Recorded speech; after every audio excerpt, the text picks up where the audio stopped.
Yeah, I like making a Reddit thread for brand new. Actually, you know, fuck it. We'll see where we're at in like an hour if I need to make a thread. I think we're okay for right now.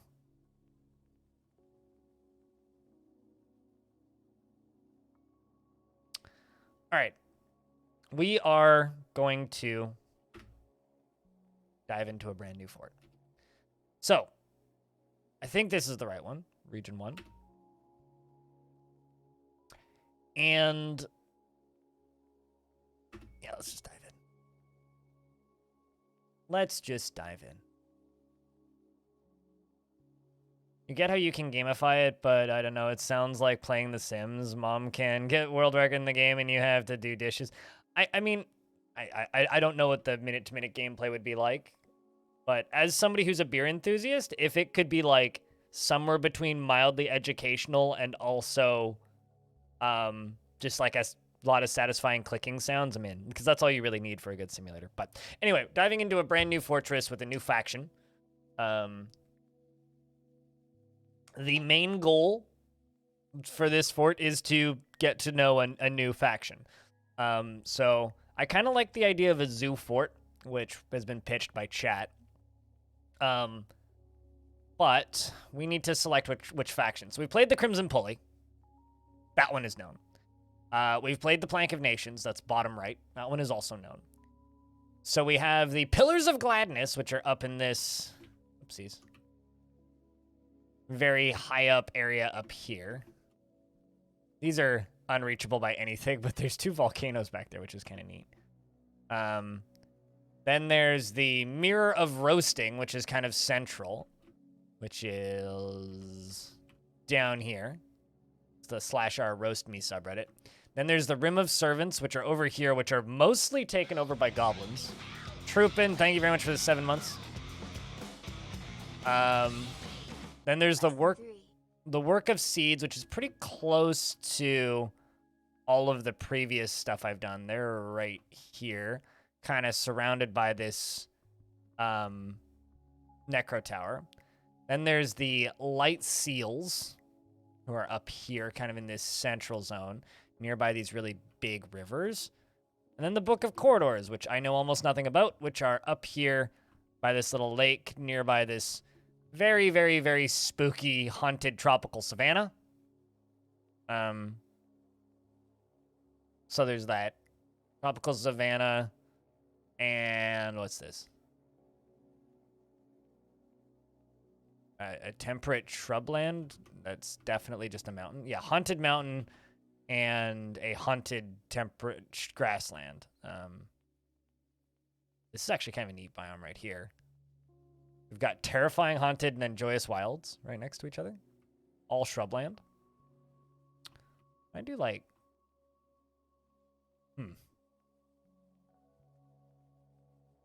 This is kind of neat, actually. Not great materials, though.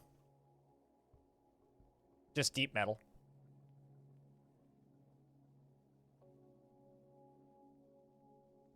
Very flat. You'll be lurking? I mean, it's pretty, like, late in the day for you, is it not? So, yeah, no, there are some interesting spots. There's also, like, these glacier places. But then, like, if we're going to do glacier, then Zoo Fort's kind of out of the question.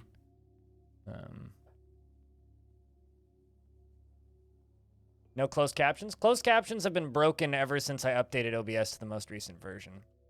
So I haven't had closed captions for 3 weeks. And it kind of bothers me. And they haven't updated the closed captions plugin yet. I'd have to go back to the previous version, which I could do, but I'd have to restart the whole stream. Hey, Beermanier. What's up? Hey, Sunday. All is pretty good. No complaints. What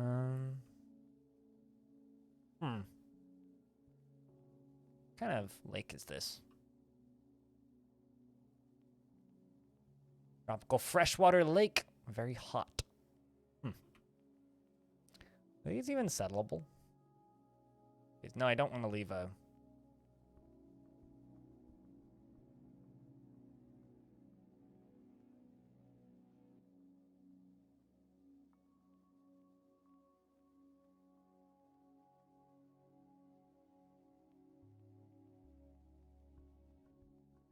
but I'm curious.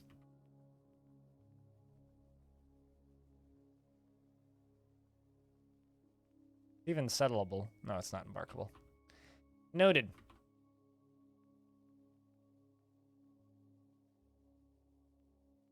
But yeah, no, we're starting a brand new fortress today. I'm just trying to figure out where I actually want to embark. There is like some really neat biomes in this world, but actually if we want to do a volcano fort, how steep is this? It's pretty steep. That could be cool.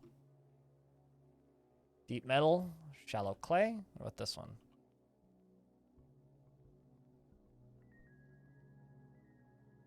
It's very steep.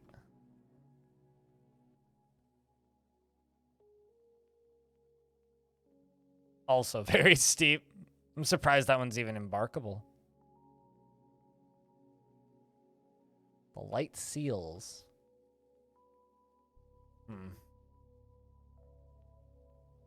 The mirror of roasting would be closest to the volcano.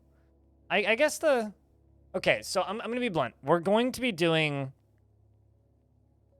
an October fort. Probably next week. So we're going to be starting a few forts. And then we'll just be running the October fort through October, right? So this fort's probably going to take a break. Ooh, actually, there's one right here.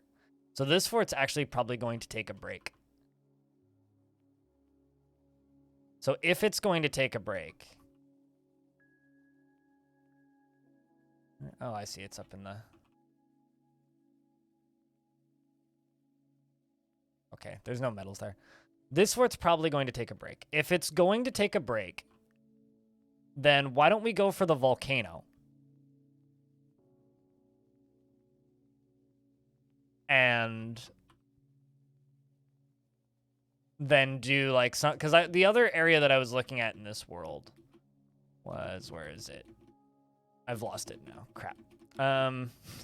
There's a spot where it would be really easy to do a good and evil biome. This is one of them.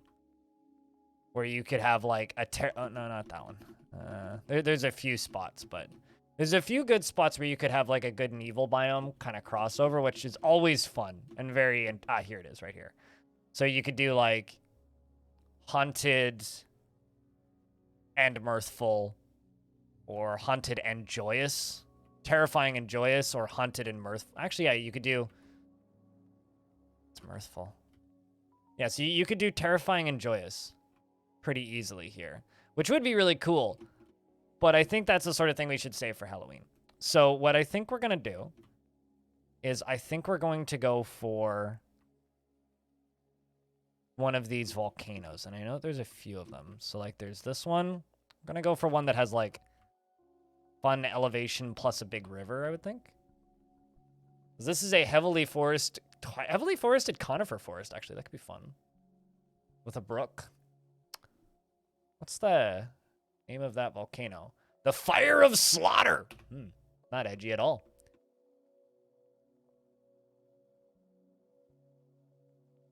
The Rim of Servants, which are basically enslaved by a goblin civ. That could be fun. Actually. Because I've looked at them a couple of times, and every time I look at them, it's like, oh, most of this civ is run by goblins. Yeah, which I think we'll save for Halloween time. And then there's the Plank of Nations all the way down there, and the Crimson Pulley, which we've played before. So I guess it kind of comes down to the Mirror of Roasting, which seems to be a more stable faction, or the Rim of Servants, which seem to be at war with goblins. But we're in range of the goblins that they're at war with. Materials wise, oh, there's no metal here. Okay, that one's out of the question then. I thought that it had deep metal. All right, so let's look at these two then, because these ones have metal. They got deep metal. They're also untamed wilds, which is fun.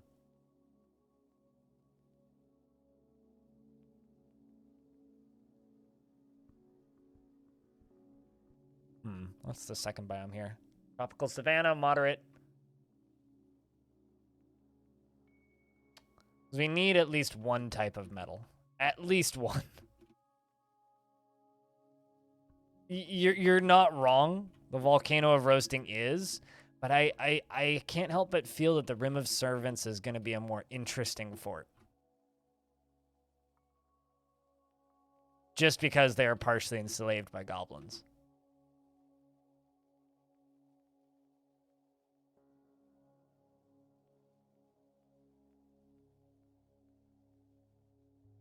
And this one just, yeah, this just has soul and flux. Soil and flux. New game, new fort, new memes.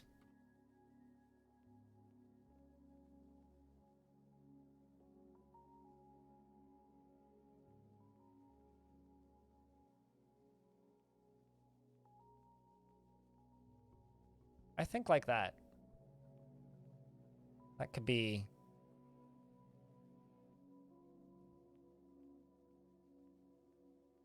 Moderate wilderness, so not boring. But deep metals plus... This is almost redundant.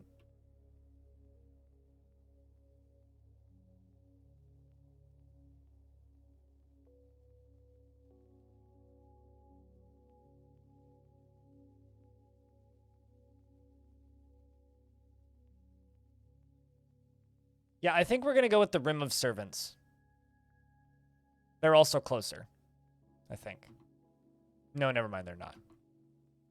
So yeah, the Mirror of Roasting would be the better civ to take, but I think we're going to go with the Rim of Servants. I think is what we're going to do. So this is now officially a Rim of Servants stream. This is the same world as Threat Dweller. So to be clear, to those of you who are newer to the game or don't know, these are the different dwarven civilizations. We're basically in character creation, right? Plank of Nations and the Crimson Pulley are two factions that I've played probably close to 100, 150 hours in each in this world. Then there's all these other civs. There's the Book of Conjurers, the Light Seals, the Work of Seeds, the Rim of Servants, and the Mirror of Roasting, and the Pillars of Gladness, who I've traded with, by the way. We're going to be playing the Rim of Servants on a volcano. It's been a while since we've done a volcano. The last volcano I did was before Long Death. So it's been a long time. And I'm looking at this map and going, okay, we're pretty high elevation. Very steep. It's hot. Moderate vegetation. No trees on the mountain part. We have moderate vegetation on the savanna. And sparse trees. And we also have a... Okay, so we've got two different savannas that are identical. And then this hot area. It's all pretty calm, but the savannas are wilderness, meaning we could get African animals. 3 goals for this fort. But I think the main goal is we're going to be building around a mountainous volcano. I don't know what it's going to look like yet. I use big maps because I have big computer. Might as well use big maps. My main thought process for this fort is let's try and make as much of it out of obsidian as possible. So let's do a just below ground obsidian manufacturing system and make obsidian.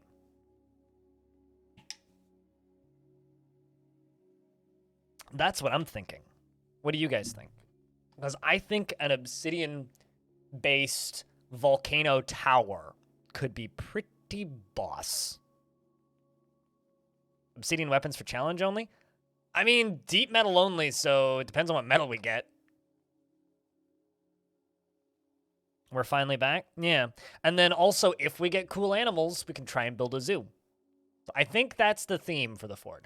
I don't know if we're going to be aiming for mountain home with this one. But what I do know is that I'm going to need to change the in-game settings because currently we're set to 220 dwarf population. Gonna need to drop that number down to like 80. Just so that we don't like power over it. Stupid technical difficulty means you weren't here for a sec. It's fine. But we're playing a volcano fort on exceptionally high slopes. All right, well, you've selected a large area. Choose a smaller area if you experience lags. I don't experience lags, but what I do get on larger areas is hitches where like the game just goes to a halt for like 30 seconds at the worst, and then it just plays like normal. It's usually when animals are spawning on the edge of the map. I don't mind it. Doesn't bother me, but keep in mind you will get that if you go into these kinds of areas. I experience lag all the time. Yeah, same. Yeah, I have 2 of them, in fact. Right now, even. All right, so I need to name my original starting 7 dwarves. All right, so raise your hand in chat if you would like to be in the starting 7.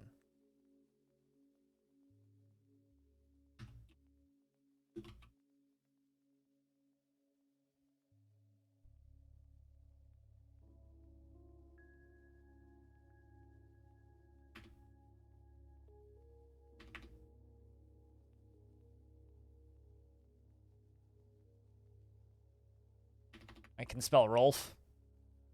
I swear.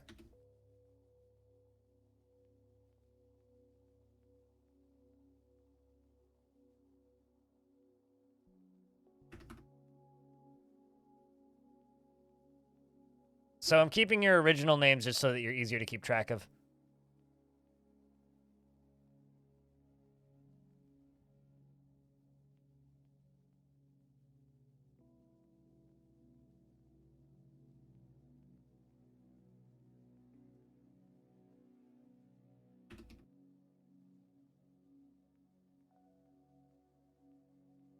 Lolar, Lollor.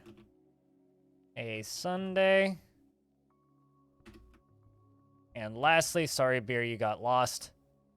And run max maps on a potato. I mean, if you're okay with lag, I mean, it'll work.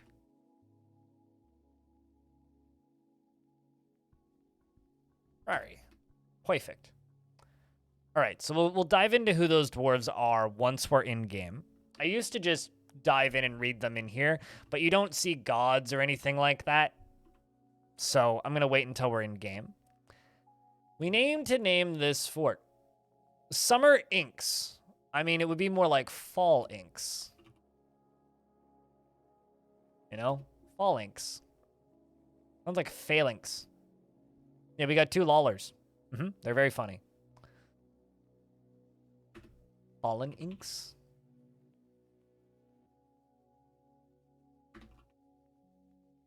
Fallen Water. Fallings?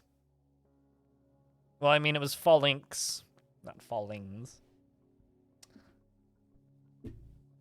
So the question is, what do we name this fortress? Fallen Water's pretty good, actually. I'm kind of okay with that name currently. But, I don't know. I don't know.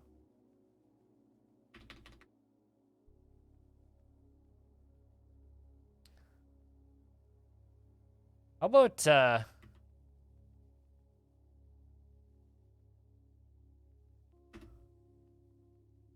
Shodu Karil. Dived water. It's hard to say. Dived water? Dive water.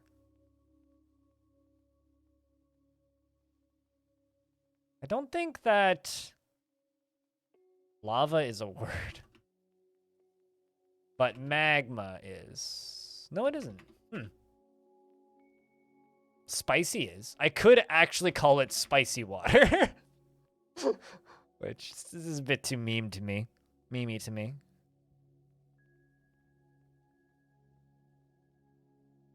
Hellglass?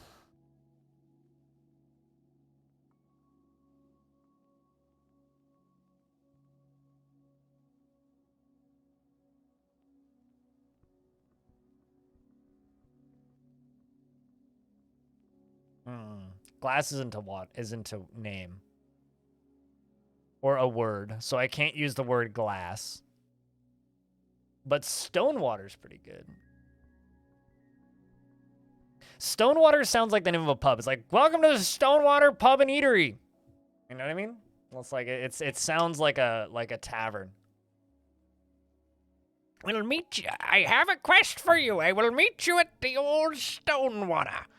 You know, that kind of thing.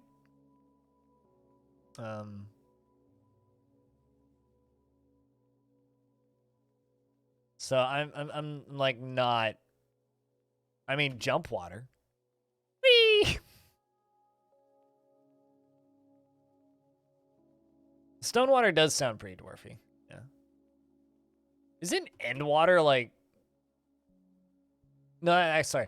There's an actual casino close to here called Edgewater.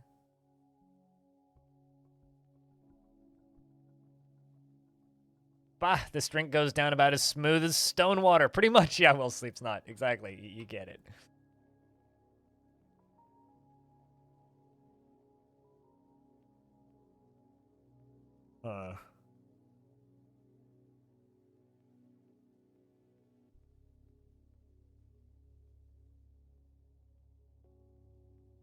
I'm kind of a fan of Stonewater. I know that we're just gonna be making Stone, aka Seashore's Wall, as in the member of chat jokes the entire time.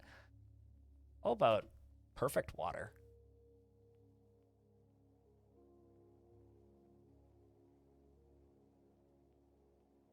Flush water, toilet fortress, strike the earth. Let's look at different words.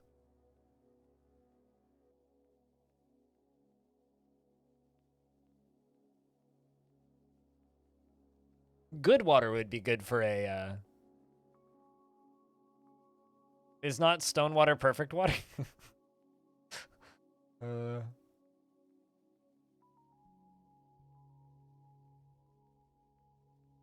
Wash water. You need a shower. I'm pretty married to Stonewater now, because isn't Stonewater kind of just lava? It's like liquid stone water. You know, like isn't that kind of fitting?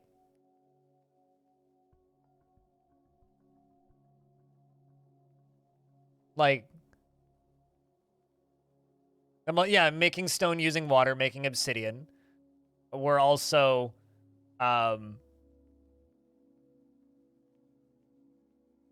does that mean that if you go there for a pint, you'd be vaporized? Only if you dive into the stone water. So I will always just reference the one person in my chat who made his volcano doesn't really. Yeah, volcano's not a word. Dwarves don't have a Stonewater burnt. Yeah, exactly.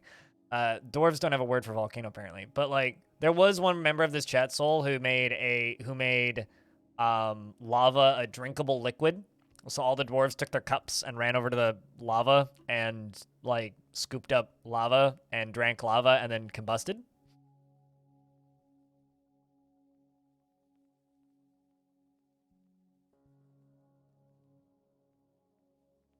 So, you know, you can do some pretty mean things.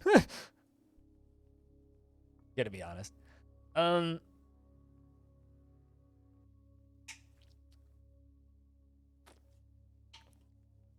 You're in good company. I think we're going with Stonewater. Stonewater. Lamaril. Stonewater. Yeah, it fits. All right. So Stonewater is the fort name. The group name.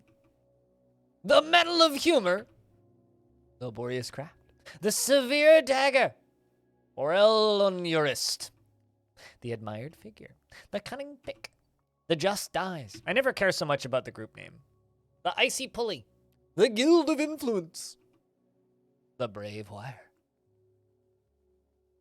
The Iron of Shoving. Pillar of Lures. The Gears of Searing. Wayward Shield of Grippling. Armors of Murder.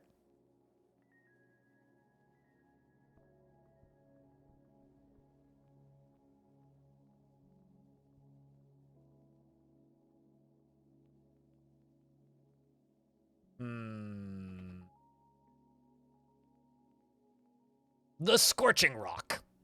How's that? Rocks?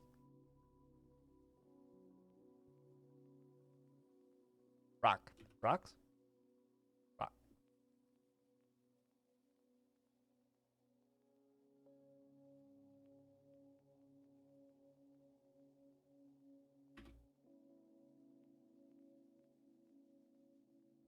Melting is not a word. Freeways. The Scorching Rock? Chat. I mean, we can be the Scorching. Actually, is. We could, in fact, be the Scorching Lobster. The Scorching Lobster. Actually, the Scorching Lobster would straight up give us a group image. Real easy. A flaming lobster screaming. Just like, there is a lobster. The lobster is screaming. The lobster is falling. The lobster is burning in a volcano. I feel that we should be the Scorching Lobster. That's just me, actually, after I've been sunburnt.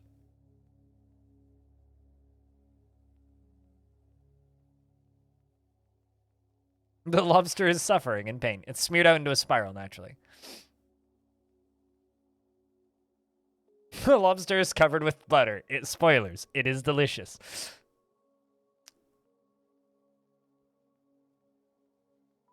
I turn into a lobster when sunburned.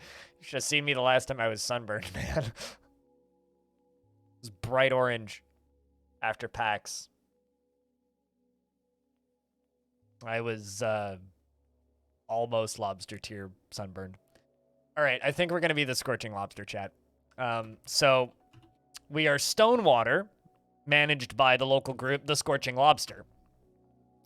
And our symbol for the Scorching Lobster is going to be lobster.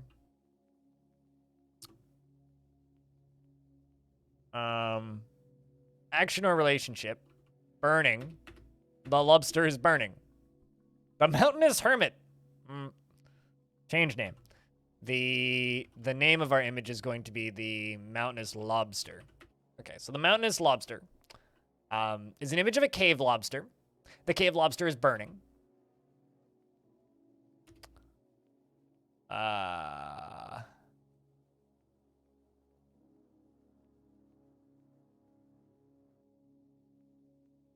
The cave lobster looks terrified.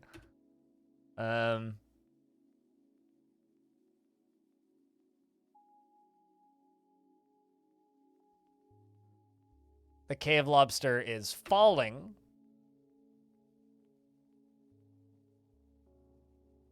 Cringing is an option. The thing is, cringing has like a different internet definition that like didn't exist previously. I think we'll get rid of terrified and falling. Burning makes more sense. I'm thinking striking a triumphant pose, maybe? Raising a pick?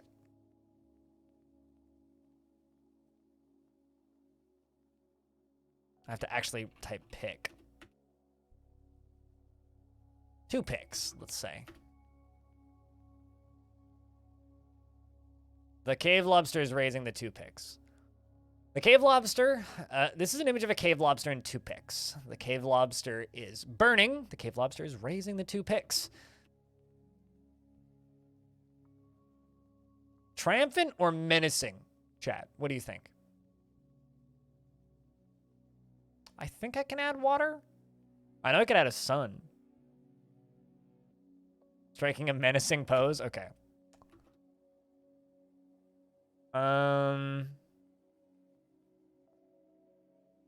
Could add a wave. Waves?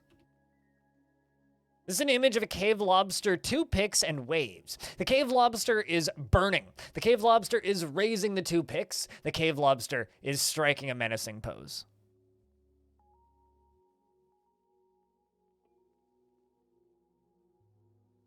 Why you bothered to say triumphant? I mean, it's literally just like...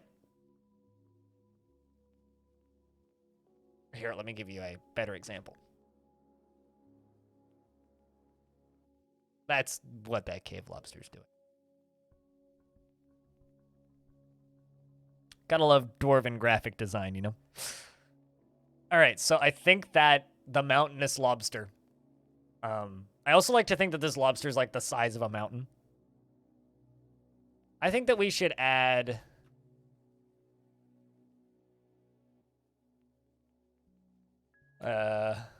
blazing sun to the background. An image of a cave lobster, 2 picks, waves, and a blazing sun. The cave lobster is burning. The cave lobster is raising the 2 picks. The cave lobster is striking a menacing pose. Is the blazing sun burning the cave lobster?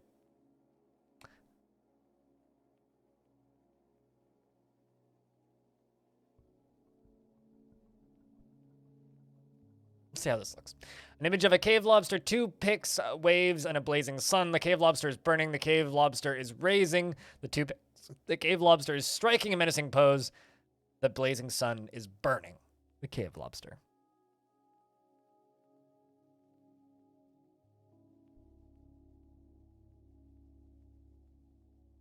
Stuff menaces a tad too much in this game. True. Yeah, I mean, menaces with spikes, menaces with blah-de-blah. Hey, nuclear sneeze. Yes. Brand new fortress. New fortress, new faction, same world. Because I'm kind of just going to keep playing this world until premium comes out. That's very much my plan. I'm just going to keep playing this world until premium's out. At least that's being my plan. All right. I think that's done. So we are the Fortress of Stonewater, of the Scorching Lobster, with the image of the mountainous lobster, of course, a cave lobster, 2 picks, waves, and a blazing sun. The cave lobster is burning. The cave lobster is raising the 2 picks, and the cave lobster is striking a menacing pose. The blazing sun is burning the cave lobster. If spikes don't menace, is it really DF? This is true. If it's not menacing, is it really Dwarf Fortress? Are you even playing Dwarf Fortress? All right, I am not gonna need any of those. I think I'll keep the buckets and the splints. A bucket and we'll keep a bucket and 2 splints in case of a merge.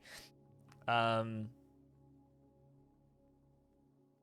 think I'm just gonna do what I usually do, which is, oh, this is good news. This faction actually has access to iron. The last 2 factions I've played in this world only had steel anvils, meaning like they cost like 3 times the number of points.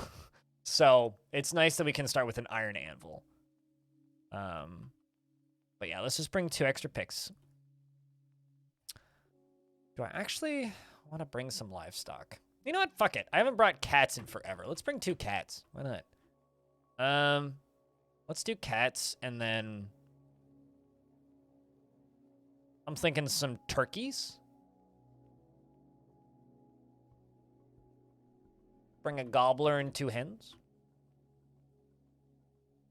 Also, we're on a mountain, so I'm thinking 2 baby alpacas.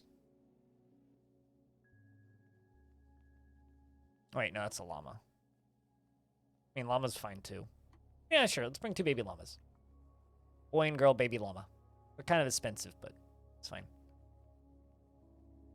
And can I bring a lobster? I thought that lobsters were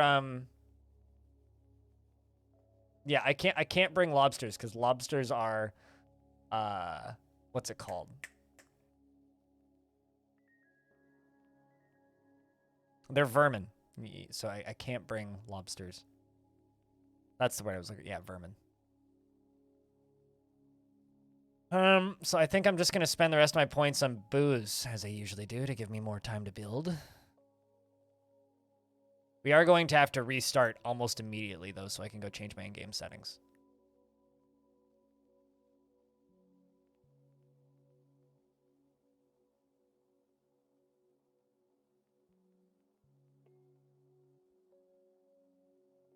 Makes it impossible to ranch 2 without modifications? Yeah, no. So we won't be doing anything with that. So the starting dwarves are Tygo, Rolf, Akre, Darren, DJ ZMX, A Sunday, and Rory. We are once again Stonewater of the Scorching Lobster, with the symbol of the mountainous lobster. Glorious. We're starting off with 4 picks, 2 battle axes, 1 iron anvil, 95 dwarven rum, 50 dwarven wine, 30 dwarven beer, some plump helmets, pigtail seeds, cave wheat seeds, as well as sweet pod seeds, rock nuts, and some dimple cup spawn, prepared pig spleen, bullhead, black bullhead, 15, some plump helmets ready to eat, some pigtail thread, cloth bags and ropes, and of course some peafowl leather quivers, a bucket, and 2 splints. Strike the earth. And of course, some cats and llamas. You've arrived after a journey from the mountain homes into the forbidding wilderness. Your harsh trek has finally ended, and your party of 7 is to make an outpost for the glory of all. Tourist Vunum! There's almost no supplies left, but with stout labor comes sustenance. Whether by bolt, plow, or hook, provide for your dwarves. You are expecting a supply caravan just before the winter entombs you. It is spring now, enough time to delve, secure lodgings, ere the jaguars get hungry. A new chapter of dwarven history begins here at this place. Lamaril, Stonewater. Strike the earth. All right, so I'm immediately going to pause and save and restart because I got to change some settings.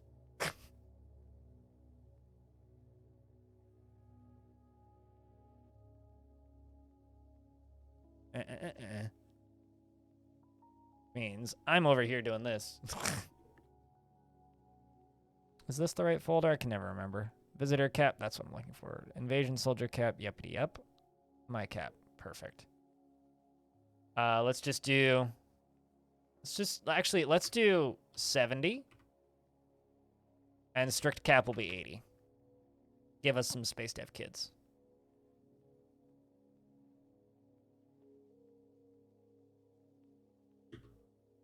Setting it so that I am not going to get like 100 migrants in the first day. That's what I'm changing. Because the speed at which you get migrants is actually bugged in the current game. You're not supposed to just get 30 migrants after 6 months. It's supposed to be a slower ramp up. Which is why you get ridiculous amounts of migrants in the first year. Histories of cupidity and diligence.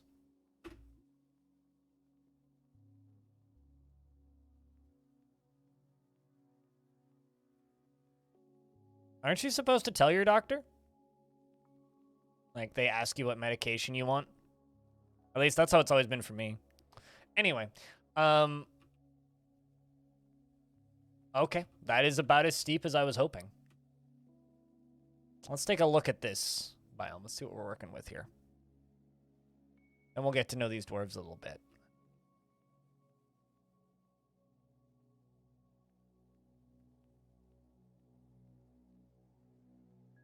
That's pretty boss, actually. Some little holes down there. Any trees? Yep, there's trees.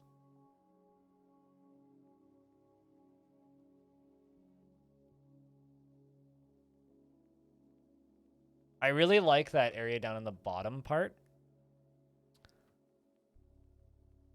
But I think that we could build a pretty badass obsidian printer in here.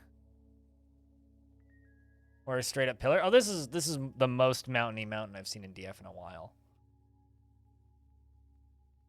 I almost want to like enlarge the volcano a bit and have like an entryway over the volcano, you know? Like I kind of want to go up to here and pump lava up to here and have it like dumping back down into the volcano.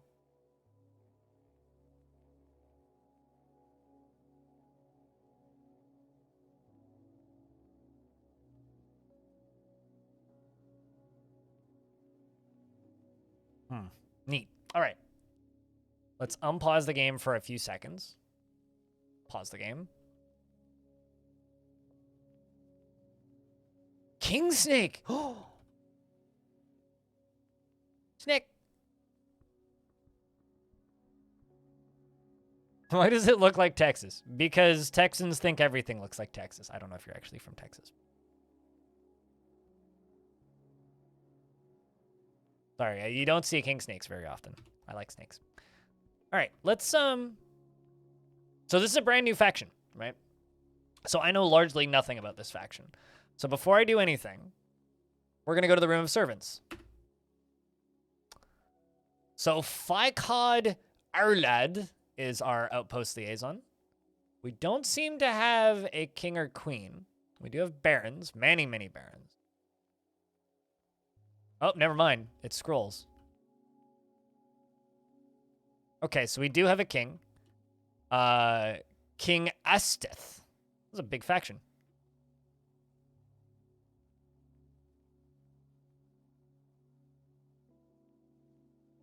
Countess of Jail Fountain. Count of Chaos Tour. Lots of military dwarves. Lots of baronies. Okay. Well, we do have a king, no queen.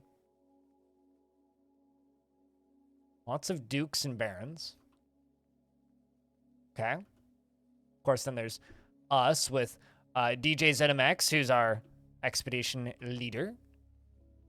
We've got an adequate poet. Tygo, did you know that you're an adequate poet, speaker, dancer, and novice musician and adequate keyboardist? We're going to start a band. We're putting the Dwarven band back together.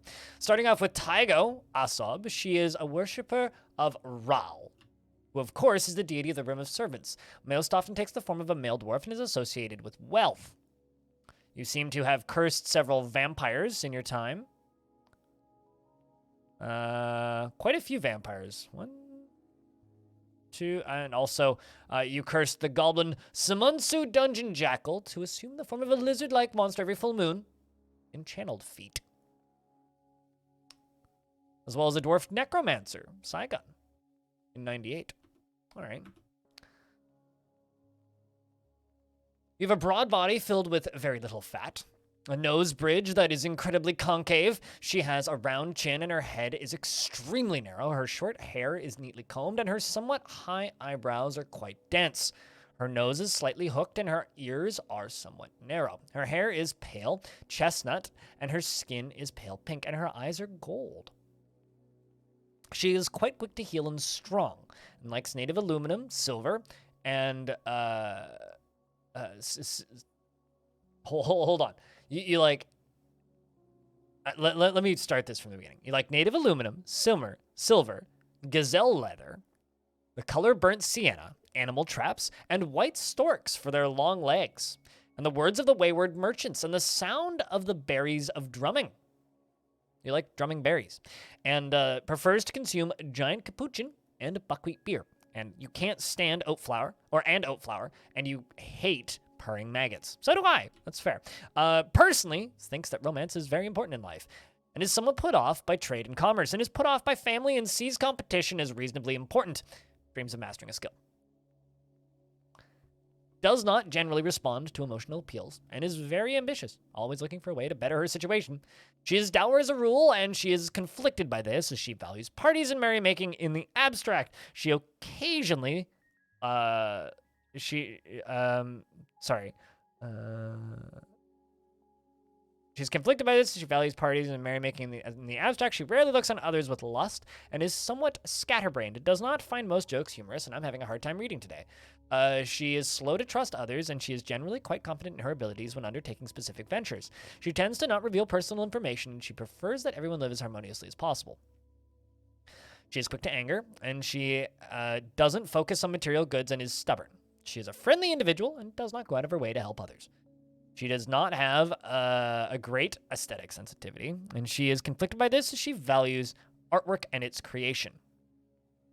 Values romance, put off by family, rarely looks on others with lust. Also, investments are open. She values artwork and its creation. She greets others with a hug. And she needs artwork, and she needs alcohol to get through the working day and likes working outdoors. Only grumbles mildly at cruddy weather. Seems like a lovely dwarf. Has no occupation. I think you're going to get mining. And I think we'll also give you stone crafting, crafting, leatherworking, and bone crafting for right now.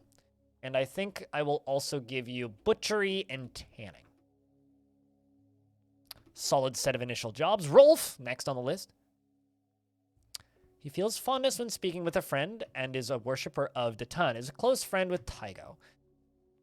And Datan is a deity of the Room of Servants, most often takes the form of a female dwarf and is associated with mountains. Fitting. We are definitely on a mountain.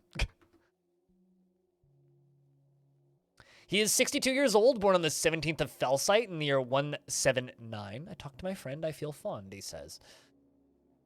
He has very long sideburns that are neatly combed. His very long mustache is neatly combed, and his very long beard is arranged in double braids. His hair is clean-shaven, and his nose bridge is incredibly concave, and his free-lobed ears are extremely narrow. His gold eyes are somewhat narrow, and his hair is pale chestnut, and his skin is burnt umber.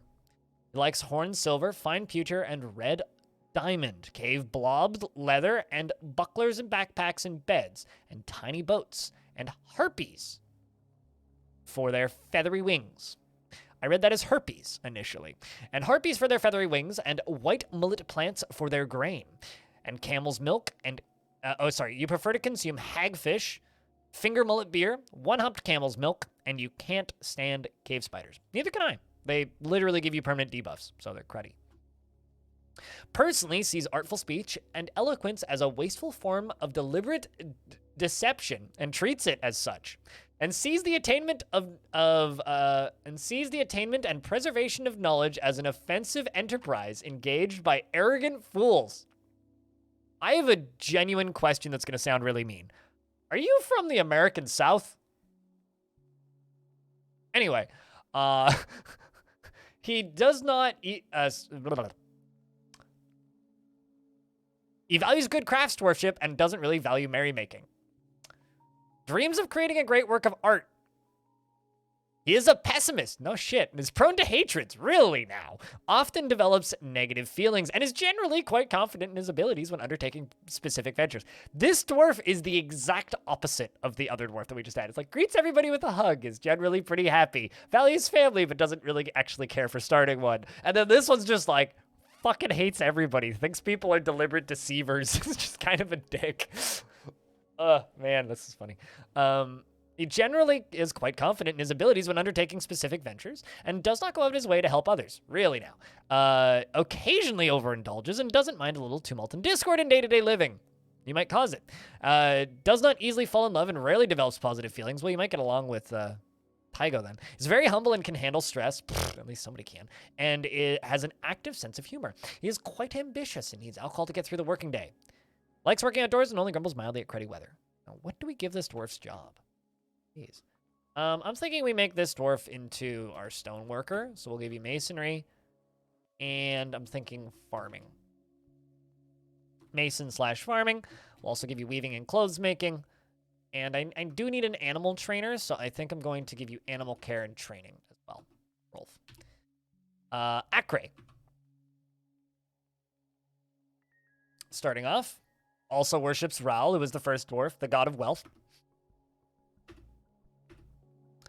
Wouldn't it be grand to just take my life off and do nothing for the rest of my days? Mood. What have you done with my 420 investment streak? Made you lose. Also, Peter, it's good to see you, by the way. He is 76 years old. It's a cursed number, thanks to Fallout. And is born on the 25th of Felsite in the year 165. He is skinny and has long sideburns that are neatly combed, and his very long mustache is arranged in double braids. His very long beard is neatly combed, and his hair is clean-shaven. His nose is sharply hooked, and his round... he has a round chin, and his ears are tall, and his hair is pale chestnut, and his skin is dark peach. His eyes are gold, and his eyes are slightly close set.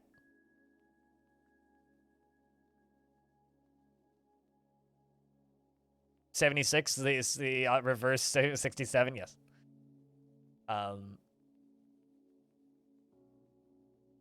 He likes kimberlite, rose gold, onyx, giant wild boar leather, sea otter bone, and phantom spider silk. That stuff's hard to find. You only get it in spooky biomes.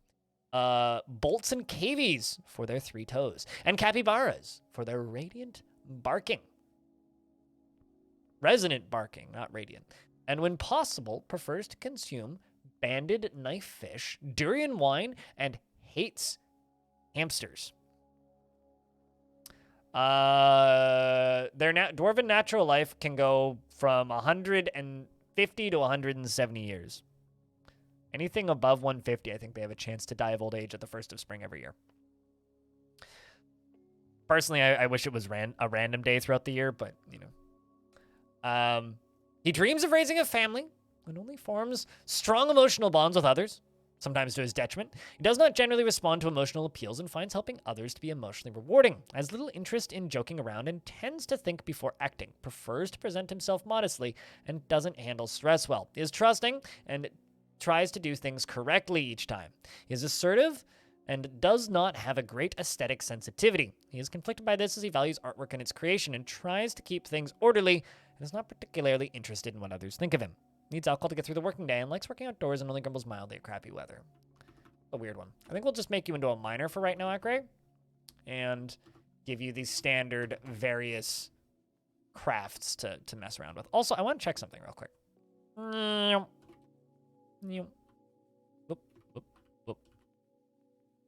500 people in Threat Dweller. Threat Dweller very successful. After we've left. You will be digging a hole there, Akre, alongside of Darren, who's the next dwarf we're going to read. Also worships Ral, deity of wealth. Relatively boring on the gods front for this fort.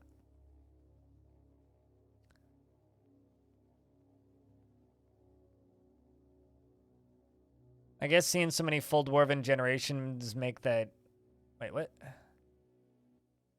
Yes, no, I mean, it's easy for me to remember, yeah.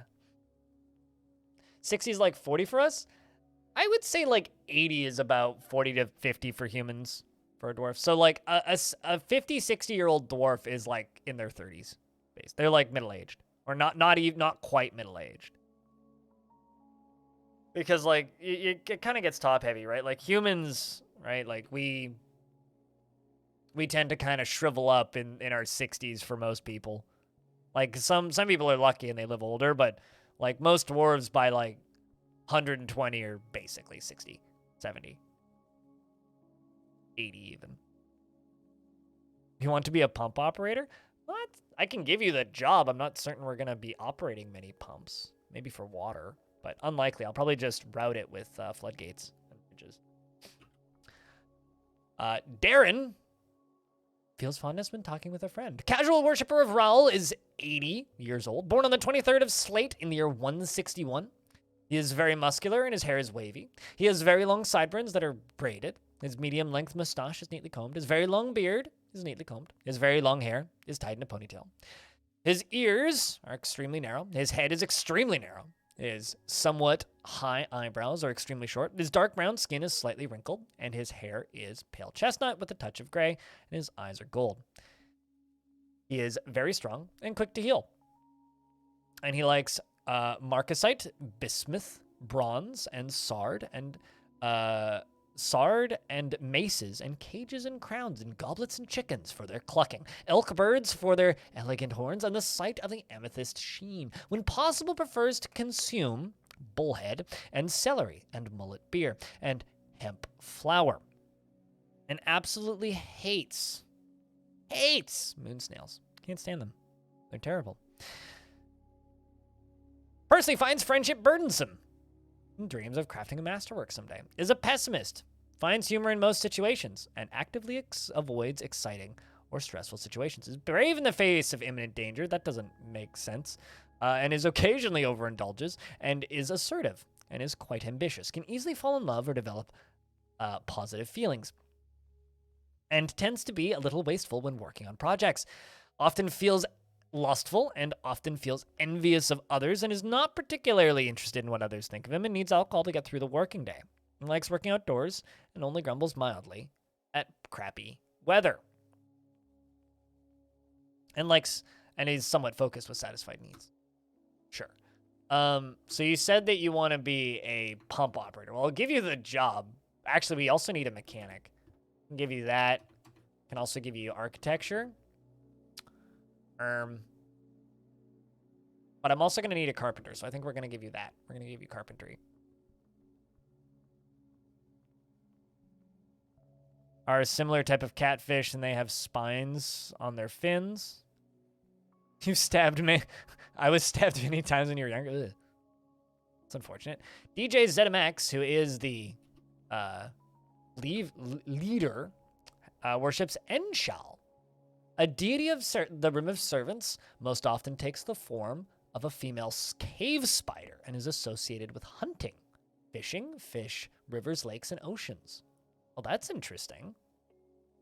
Spoder God.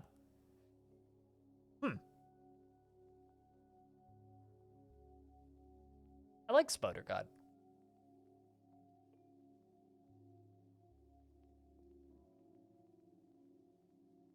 I do, in fact, like Spoder God.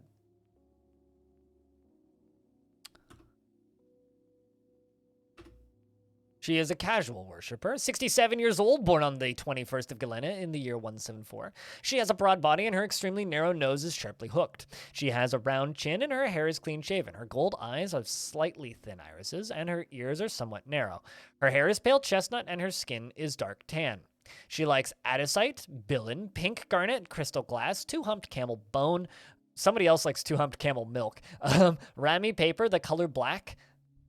Gems and high boots and statues and guinea fowls for their social nature, and the sound of the healing guard and the sight of the mirth of flowers. And Impossible prefers to consume giant Wolverine, specifically, and snailfish Molly, and 2-grain wheat beer, and you fucking hate leeches.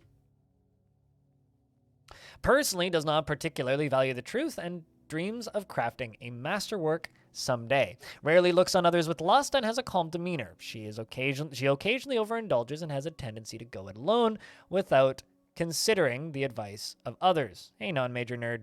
Sup, Ming? You did, in fact, hear Fish Molly. You can Fish Molly in chat if you want.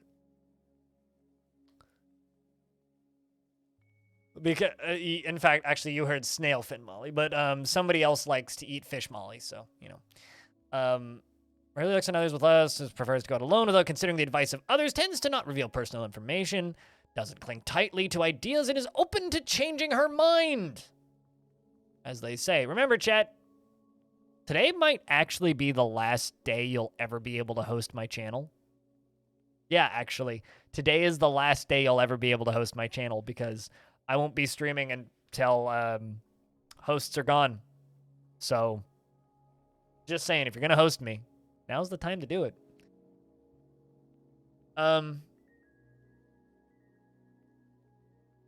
She values merrymaking and parties as an abstract concept and can handle stress. She has a greedy streak and prefers to present herself modestly. She generally acts with a narrow focus on the current activity and doesn't seek out excitement. Tends to avoid crowds and is stubborn. And does not go out of her way to help others. Needs alcohol to get through the working day. And likes working outdoors and only grumbles mildly at crappy weather. All right, so you, I think, are going to be a miner as well. Long live hosting. Yep. Rest in peace, hosting. But I think we're also going to give you stone detailing. So now we have A Sunday and Rory left. Also a worshiper of Ral. Once again, the deity of wealth. Who doesn't hate leeches? Those really weird people on the internet who have like 50 leeches in a bucket as their pets that they feed off of their arms. Those people exist, and they weird me the hell out. I actually unsubscribed from a YouTuber that I watched a whole bunch of for a bit because he suddenly went from doing really interesting videos to like spam uploading 5 different videos of him feeding his 5 pet leeches. Instantly unsubscribed. Never going to resubscribe to that channel. I don't care if his other videos were interesting. Those people exist. His sideburns are clean-shaven, and his very long mustache is arranged in double braids. His very long beard is neatly combed, and his hair is clean-shaven. His slightly flattened ears are somewhat short, and his His gold eyes have slightly thin irises. His hair is pale chestnut, and his skin is sepia. Whoa, this dwarf looks different. Afternoon, everyone. Hope all is well. All is, in fact, well. Hi, White Pony One. We're starting a brand new fortress today with a new faction in the same world as the Crimson Pulley and the Plank of Nations stuff that I've done. Fort, it's brand new. Haven't even started digging yet. So, should be fun, Jack and Rick.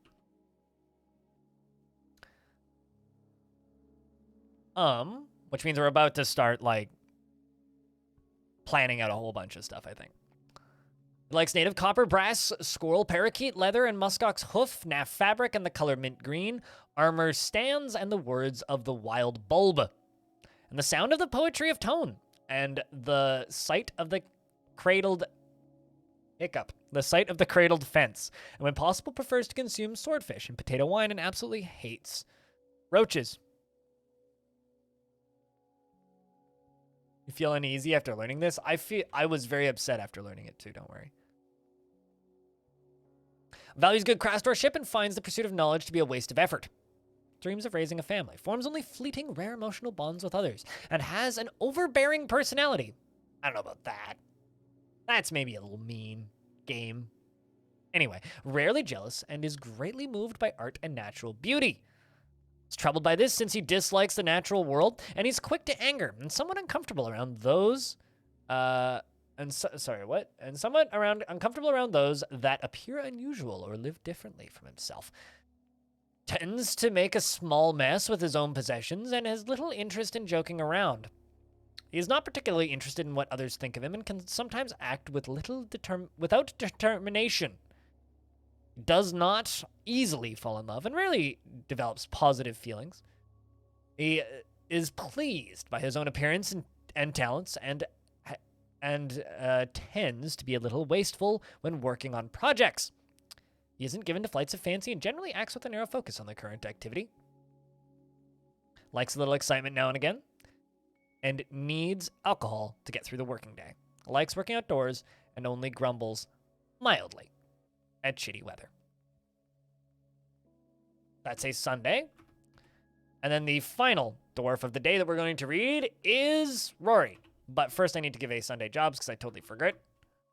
I think we're going to make you into kind of our mason / stone detailer because we're going to need one of those. We're also going to need a gem cutter, which we don't have yet. I don't even have queued up yet. And we're going to need a secondary farmer. So I'm going to give you farming fields and I think plant gathering and probably plant processing. And while I'm at it, might as well just give you brewing as well. And our last dwarf is Rory.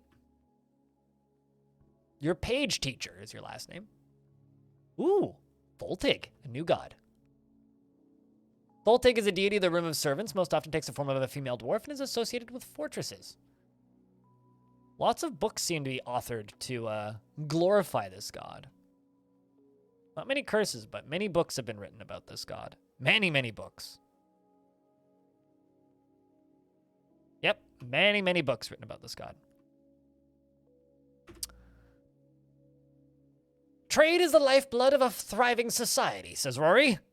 She is 58 years old, born on the 6th of Galena in the year 183. She is weak and short and skinny. Well, that's very wrong because Rory is one of the tallest people I've ever seen in my life. She is weak and short and skinny. Her hair is clean shaven and she has a round chin. Her eyelashes are short and her gold eyes are somewhat narrow.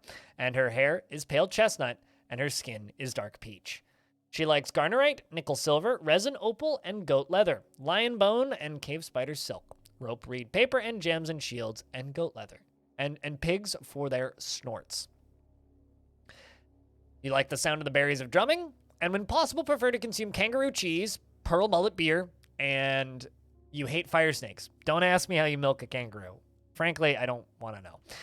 She dreams of mastering a skill and is greatly moved by art and natural beauty. And she is troubled by this since she dislikes the natural world. She is somewhat fearful in the face of imminent danger and has a greedy streak. Generally acts impartially and is rarely moved to mercy. And she tends to be swayed by emotional appeals. She tenses up when she's nervous and needs alcohol to get through the working day. and likes working outdoors and only grumbles mildly at cruddy weather. And you, I think we're going to make you into a backup carpenter. We're going to give you butchery as well as farming fields. I think we'll give you cooking and milking.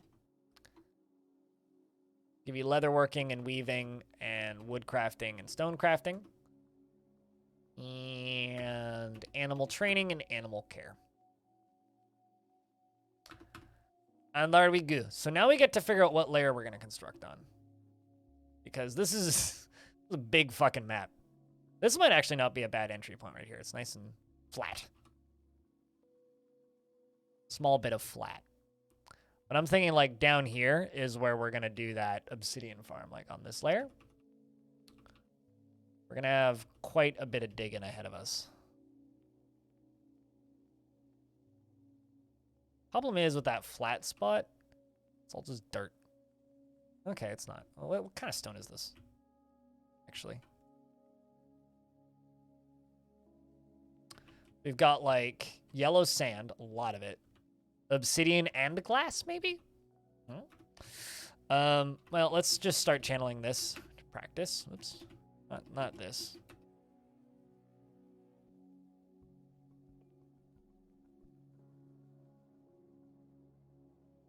And we're going to channel a bunch of this off. Get rid of the upper area and kind of flatten things out just a little bit.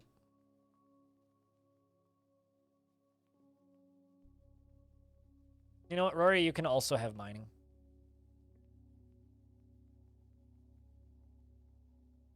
We've got chinchillas, very scary, and a king snake on the map. Dwarves begin mining away. Cutting the stuff back ever so slightly.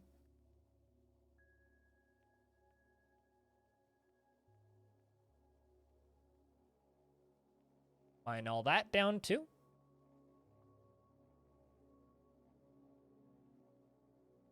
Chinchillas, yes, very fluffy. Very, very fluffy.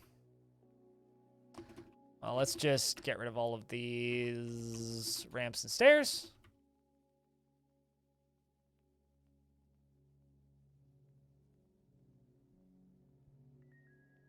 Trust me, those chinchillas have murder on their minds. They're not to be trusted. They're here to eat us all.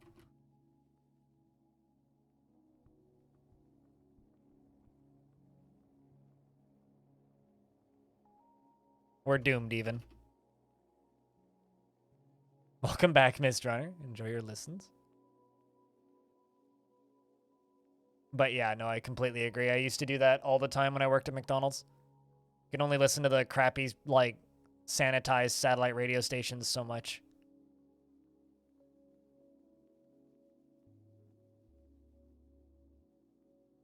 Okay, so I think I'm actually going to channel this down one layer. I'm trying to just give us, like, a good, flat area to construct on, is what I'm trying to do. So what I think I'm going to do is I'm just going to channel this chunk out, dig us down one layer. We're going to chop down those 2 trees. Get a little bit of wood started. We can make beds. Channel this whole thing down by 1. 4 beds, maybe? Yeah, that's not a lot of wood, actually. It's, what, 2 logs? Well, okay, that second one's a little bigger. Not bad. Modern country on CD. Ooh, yeah. Where I worked, it was always...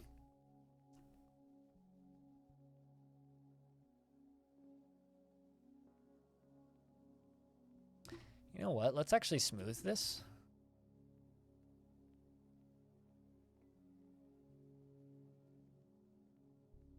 And we're going to channel 1 in front of this, and then we'll cut it out.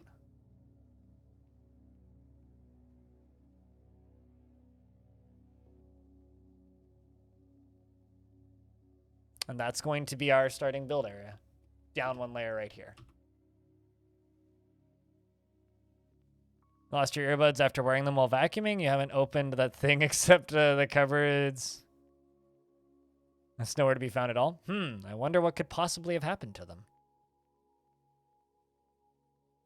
Yeah, have you checked the vacuum? Yeah, that's what I was wondering. This is going to place us right here. The one thing that I find that I always fuck up with these really steep mountain forts is the actual front door, because I always want to have a really cool looking front door, and I feel like my front door never quite lives up to it. This stray cat really seems to like Rory. Or Sunday, rather, not Rory. Following him around. Look at that. Maybe this cat's taking a liking to Sunday. Never know. Gotta keep an eye on the cats and see how long it takes for them to claim somebody. You must be going to bed? Alrighty, Stone. Hopefully many exciting things have happened in this fortress while you're gone. You have a good night's sleep. Sleep well.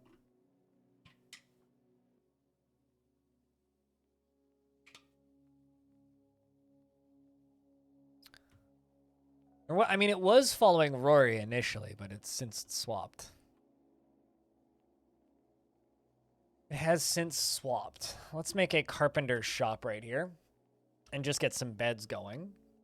Let's also make a mason's shop right there and get some blocks going. What does add a site look like? Add a site. Need to spell that right.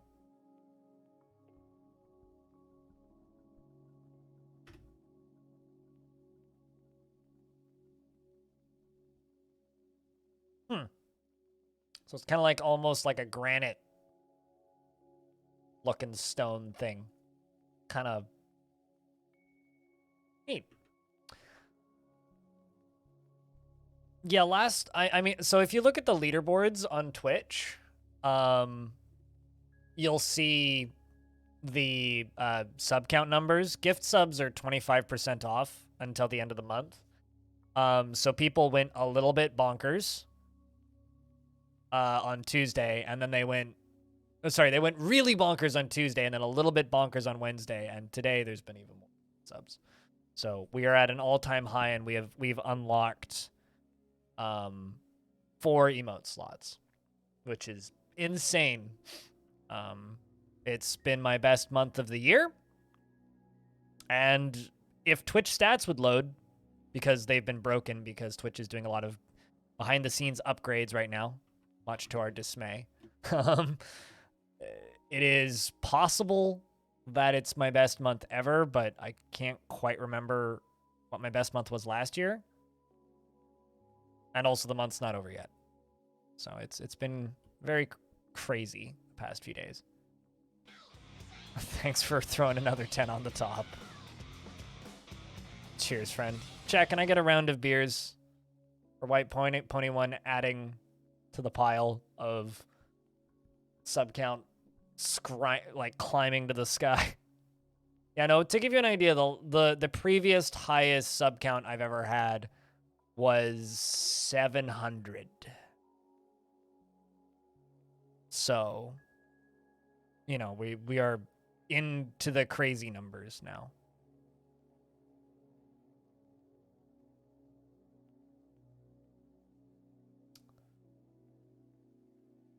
Into the crazy numbers now. Like it's obviously gonna tank next month, but like, you know, we get to keep the emotes, so that part's cool. Right, well, let's just carve out the areas that have already been smoothed. All the way up to here. I think the dwarves are gonna go sleep.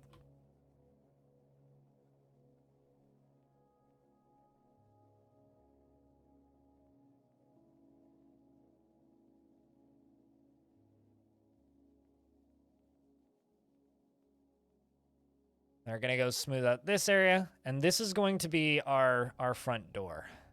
Oop. Oh, I guess cancels channel because, like, couldn't climb up there because his floor just disappeared. It's usually what dangerous terrain means. Is literally dwarf was standing on a thing and then the floor disappeared. Check for animals. Armadillo boar. We got armadillos. Ooh.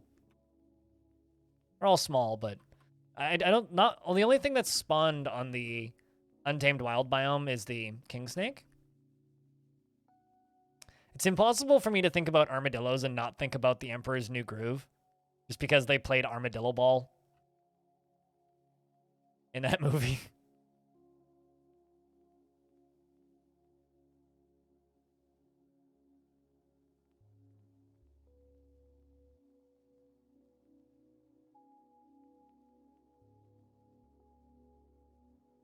And thanks a lot for gifting the subs. White Pony one. Yeah, it's been kind of a crazy few days, and I'll be honest, I haven't fully processed it yet. You know, sometimes I think that like my stream is too chill for these kinds of crazy periods of time because I don't sound super excited, but it's just because it's not the kind of personality that I have. It's like bunch of subs get gifted and I'm just like, oh my god, thanks, and like half the other streamers on Twitch would be like falling out of their chair screaming. But I don't know how else to respond to it, you know? I don't actually know if this will work for grazing. I'm assuming it will, so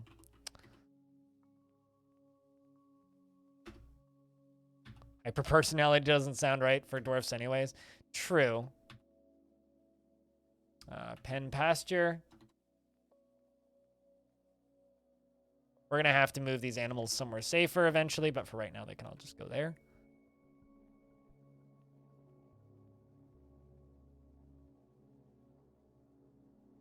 So I'm going to engrave the stone here.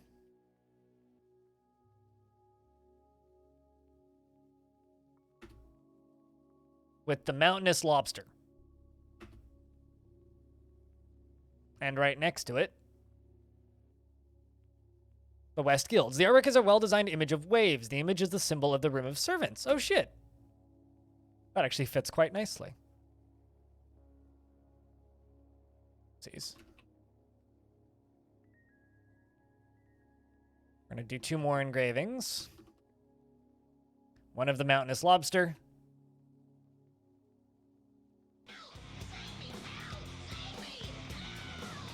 And one of the West Guilds. And Rory, thanks for gifting another sub. Man. We'll let them do that. You weren't in the top 10. You needed to change that. Got it. Got it, definitely.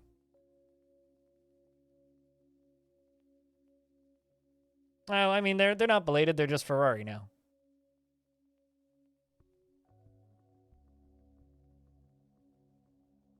It's been an insane week, guys.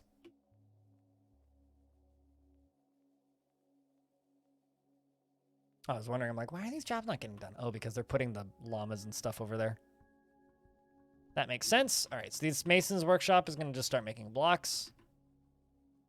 And you're going to make beds out of all of the wood that we have.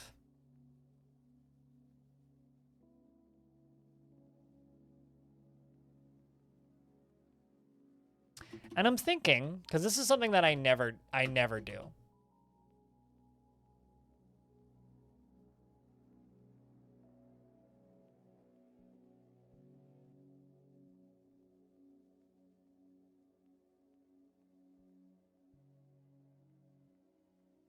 Asob Taigozar. We're going to engrave the original 7 dwarves up here.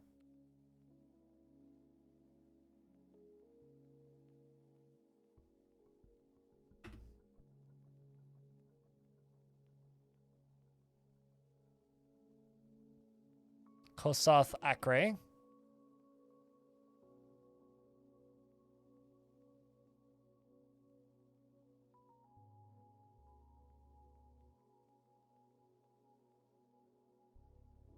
This one.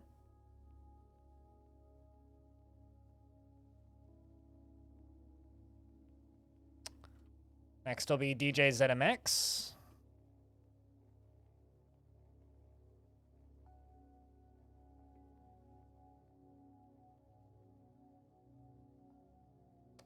Fathrari.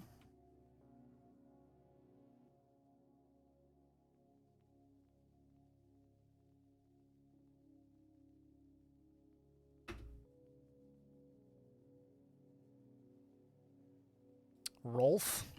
Deduk.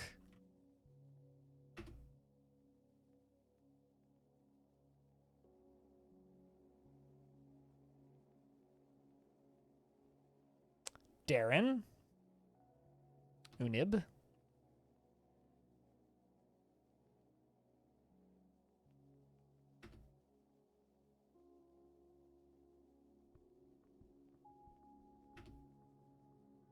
And last, but not least, a Sunday.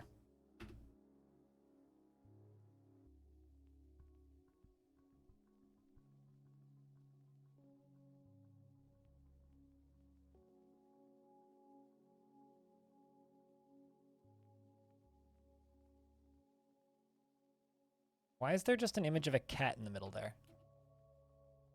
Oh. DJ's it's an image of Acre, the dwarf, and 2 capybaras. Oh, by DJ ZMX. Acre is embracing the 2 capybaras. Got a meeting to go to? Gotcha. There's an image up here of Tygo and a white stork. And it's you hugging the white stork. There's an image of DJ ZMX admiring high boots. I like high boots too. An image of Rory surrounded by shields. It's just like the one thing that they like, right? Is that an elephant? Actually, no, it's probably an image of Darren admiring elk birds. And lastly, an image of a Sunday surrounded by large roaches. He likes large roaches. I think, or did you hate large roaches? Are we bullying a Sunday? Yeah, he hates large roaches. So, I think we're bullying a Sunday. It's like, they're all surrounded by something that they love, and then there's a Sunday surrounded by large roaches. Okay, so, here's the question, chat. Should the entrance to the fortress be underneath the mural or to the bottom of the screen? Because we can either have them go underneath the mural, or we could just say, go straight in this way. I think I'm kind of leaning this way. So I'm thinking we let them mine that out.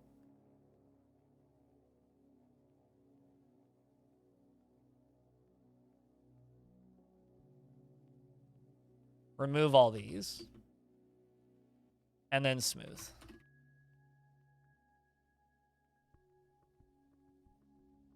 All the way up to there.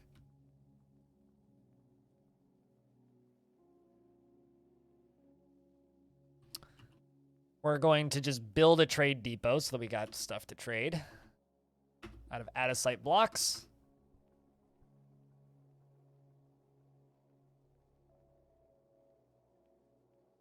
And then we let them start building. So now, I have to try and figure out how we're going to build this first layer. I kind of like, especially when I do these mountain style forts, when the first layer is very much just kind of the majority of the first chunk of the fort, because it does make things very easy to follow. That, or we could actually, you know what? I think we're actually going to do it one layer up. So I think the majority of the initial fort is going to be up here. How are we gonna do this? So I think for starts we need a temple and tavern. But that doesn't necessarily need to be the first room. We need a crafting layer. Thinking crafting layer we maybe do down here. So let's put crafting and initial storage just like right there. Right? Nice big room. But we need this to not be a big ugly square, so let's make this a not big ugly square. Let's work on kind of our shaping here a little bit.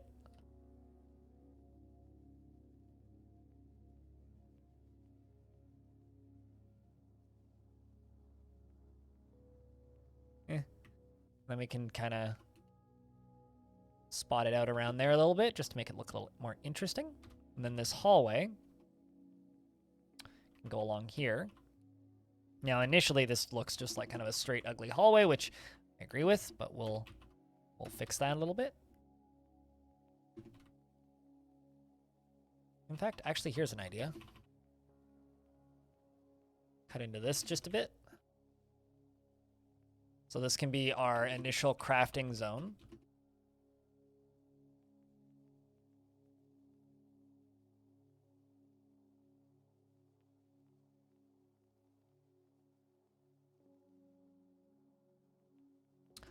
Not bad for starts.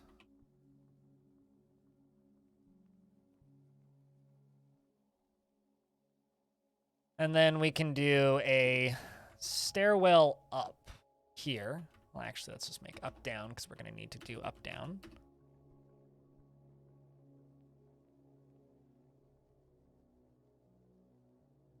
We'll figure that out when we get to it. So let's allow them to keep digging. Then actually, let's just queue up these stairs. Let's go up to here.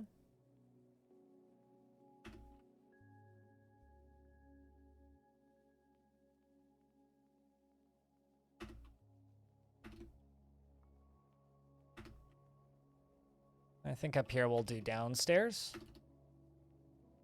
I want to do downstairs, not up downstairs. I hit the wrong button. Kind of top it off up there. We'll give them entryways there and there for right now.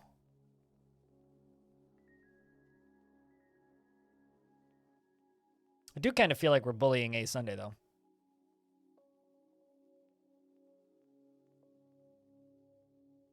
And I think we'll put 2 more images of the entrance of the fort on either side of this. We can put them in those gems, actually. It's a very convenient spot.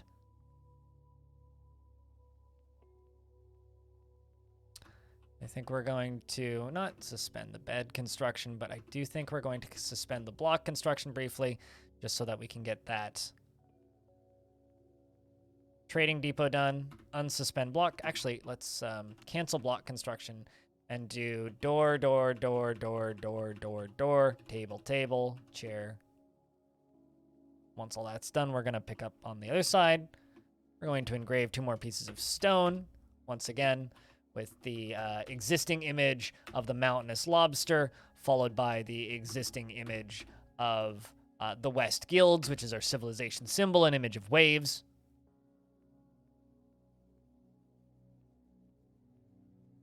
It's a very fancy fort so far, I think.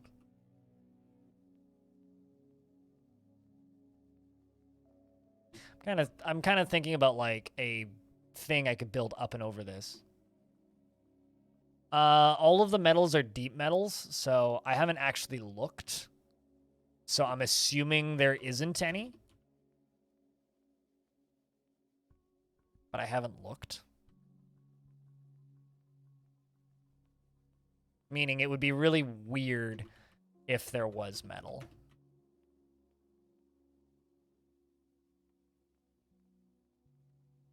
It'd be very strange.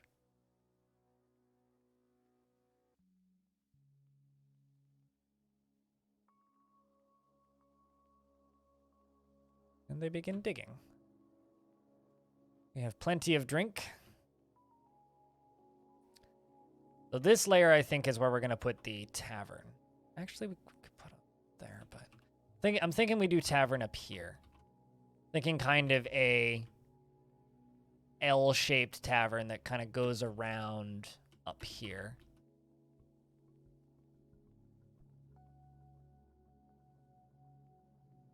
Maybe a bit gaudy and large, but who doesn't want a long dining hall, you know? As they say, we're in it for the long haul. I don't know. We'll do something with that.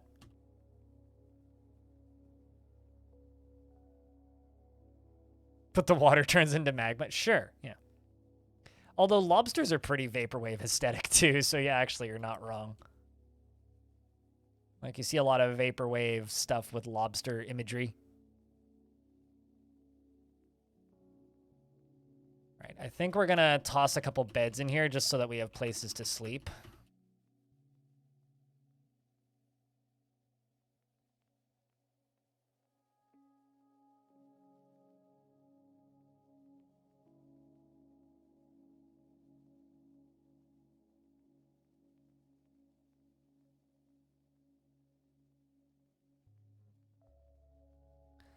Going to cut out the rest of this.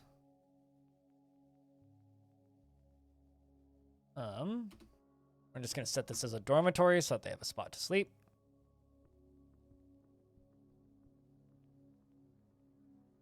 If there was only deep metals, you would get distracted less early on. What do you mean you get? Do you just go, oh, metal, like you're like a kid in a candy factory and you just run off and go mine all the metal all the time? I can't say I ever really have that issue.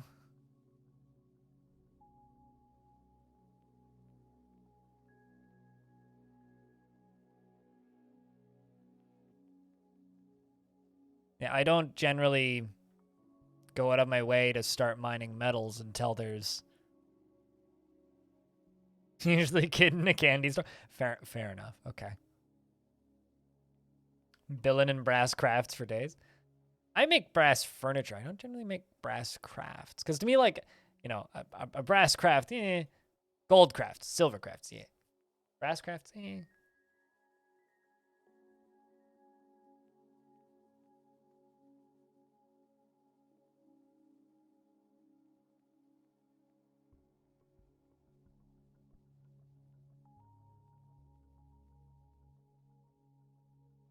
Not sure where I want the door to this crafting room to be.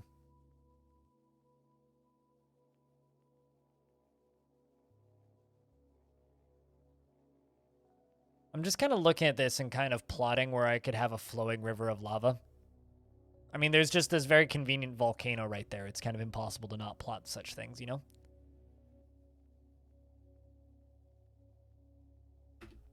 Also going to quickly toss in a crafts workshop. We're going to make some cups and some nest boxes for my turkeys.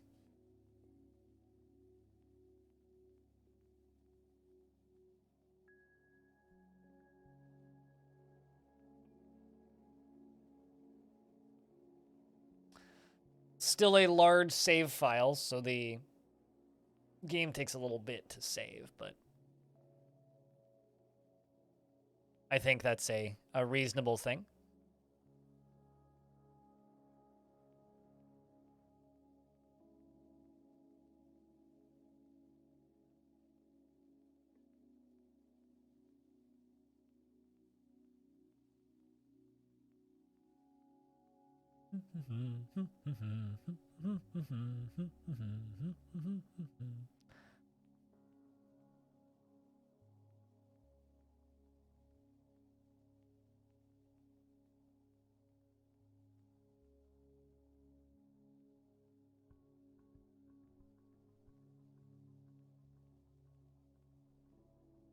Let me unpause.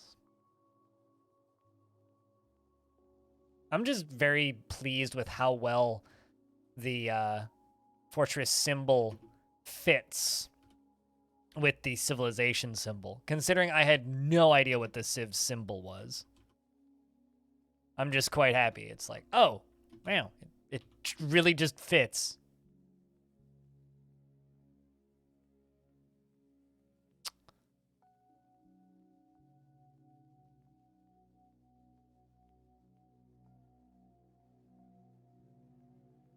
I think we'll worry about doing large amounts of smoothing once we get our first migrant wave.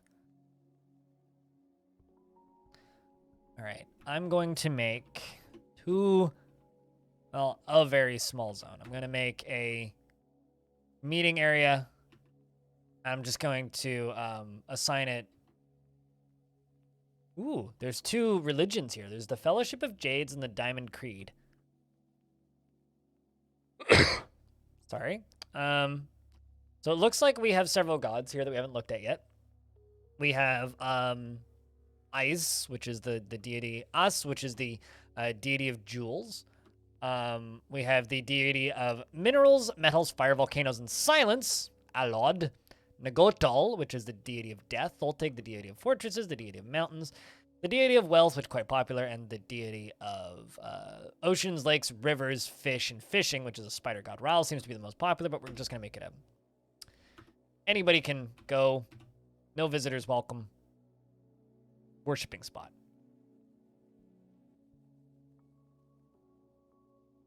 Yes, happy accidents. I mean, that's a very Dwarf Fortressy thing, you know, just like accidental, oh man, that fits real well situations. Let's go to rock crafts and let's make several rock mugs and 2 rock nest boxes. Finally ran out of logs for beds. Fortunately, there are plenty of trees. So what kind of trees do we have, actually? Willows. Okay, more willow. Custard apple. Ooh. Date palms. Citron. I don't know if those actually drop edible fruits. Paradise nuts. Durians. Okay. Apparently willows have fruit. Did I share Fortress files? Did I for this one? No. Have I in the past? Yes.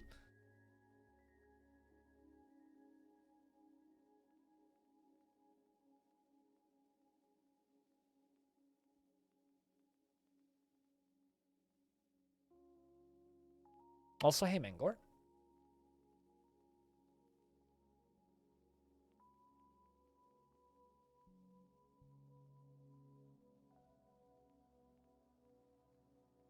Yeah, some fruit, some nuts.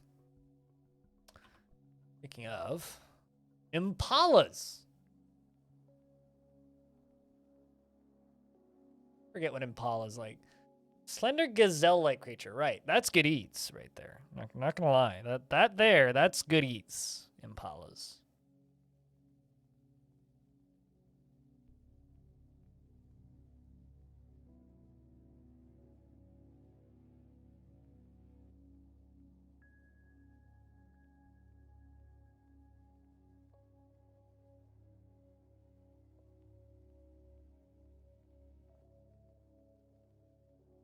Hola Impala? Yeah, pretty much. Need some tame Impalas. Then we'll write, you know, #1 hit bangers. Or something.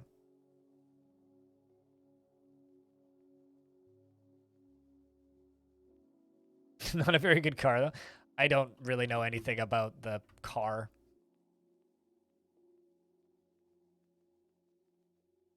Right, let's do throne, table.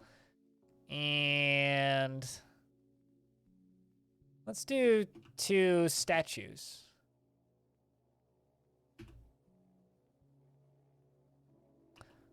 But we're going to specify image. Do an image of the mountainous lobster.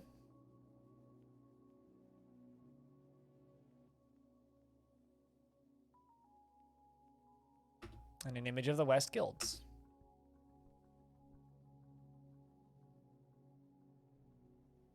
Investments are open if you want to invest your tickets, chat. No diamond yet today. No massive investments. Means you don't need to vote for mayor. Cars that run are all equal. There's 2 types of cars. Cars that work and cars that don't. That's a system I can get behind, to be honest.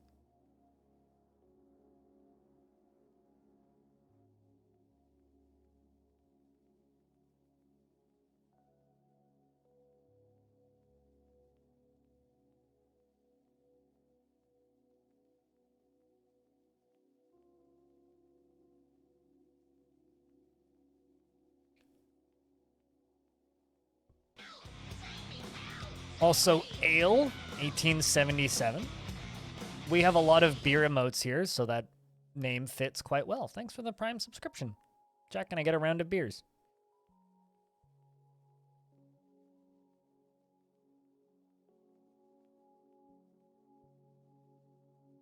For that brand new sub.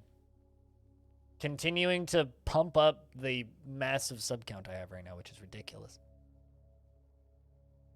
Absolutely ridiculous. Appreciate you.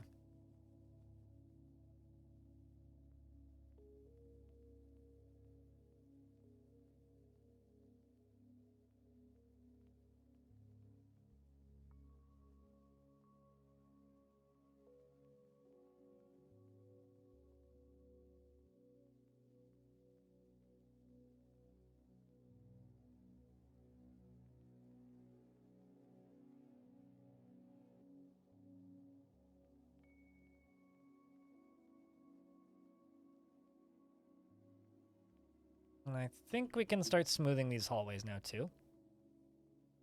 I had to meet more people that enjoy DF. There are dozens of us. Can confirm. Gonna get this whole walkway smoothed very slowly.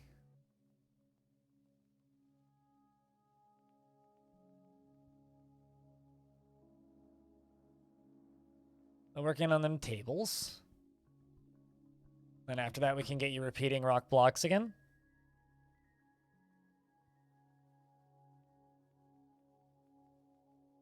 Did you find the channel via YouTube or? Whenever I see like follow, sub, first time chatter all in the same set, it's like, did you come in through YouTube? Did you come in through Twitch?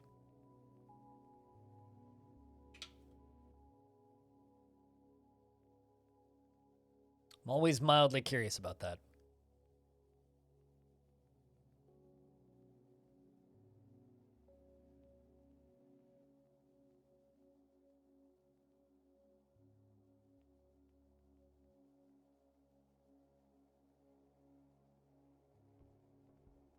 Continue to mine. But yeah, if you're new to the channel, we stream Tuesday, Wednesday, Thursdays. And it's a lot of Dwarf Fortress. Sometimes I'll do the odd day of something else. But we stream like 10 to 14 hours a day generally, with the occasional short day. Let's put DF on Twitch. Well, damn. Hello. Oh, the reason I ask is because over on the YouTube channel, I have 7 videos now, all full-length interviews with Bay 12 Games. So that's often how people find me these days. What type of stone is that? Diorite. Okay, so we got diorite and andesite, which I think is the same color. That's beneficial for me for coordination reasons.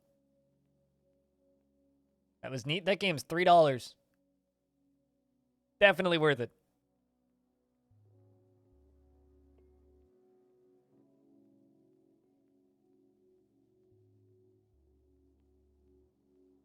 I have an idea for a weird pillar thing I kind of want to put out front of the fort, but I think I should like finish working on just the inside of the fort before we really worry about doing too much outside stuff. We're just going to dig out this room, and then this is going to be our storage room.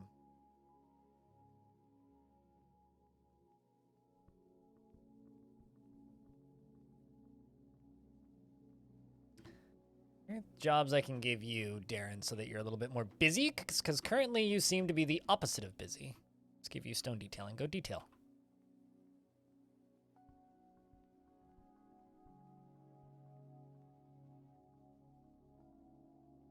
What's a kept fluctuation? What do you mean, fluctuating? Then it would be very hard to market, is what would happen. Okay, well, we found dirt. We found the edge of where I should really be digging, although we could farm back here.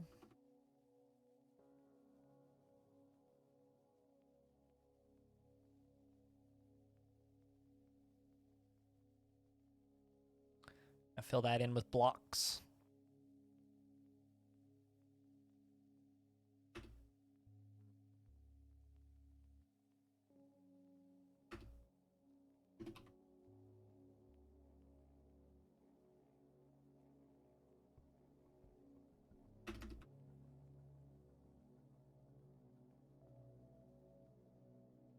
Right, they run off. Still got plenty of booze. I run low-ish on plant. What kind of plants do we have growing out here? Ooh, prickleberries. Lime tree sapling. Bitter melon vines. Chickpeas. Ooh, peanuts. Ooh, more prickleberries. Sweet potato. Rice plants. Not bad, I say. I keep on thinking this is a mountain biome, but it's not. It's just,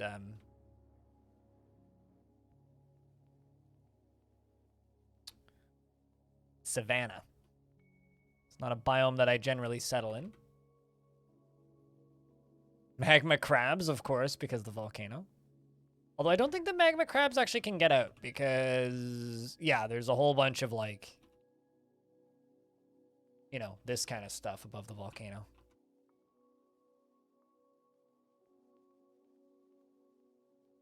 Not going to need to worry too much about the volcano coming at us.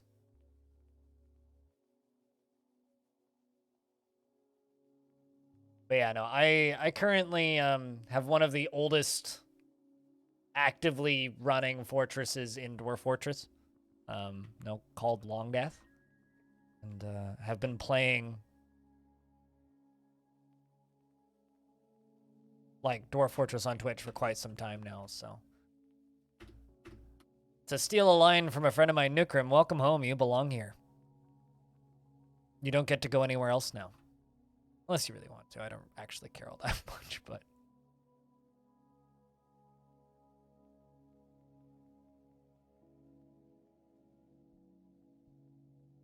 This is kind of the channel to find if you want to find a lot of Dwarf Fort.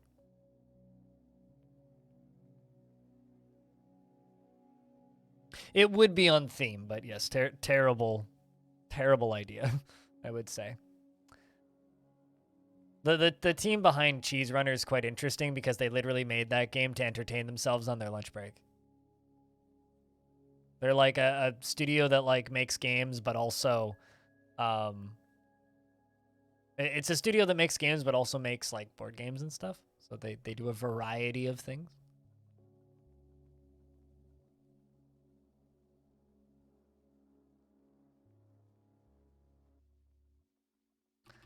I'm just going to build a little bit of a wall right there. Add a site. Add a site, add a mind.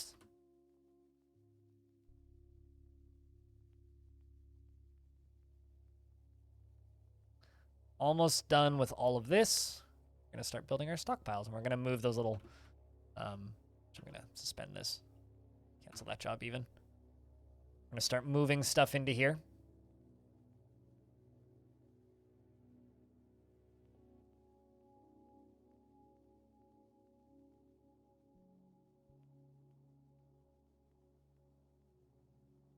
It's very rare that I actually will fill things in with stone, but here we are.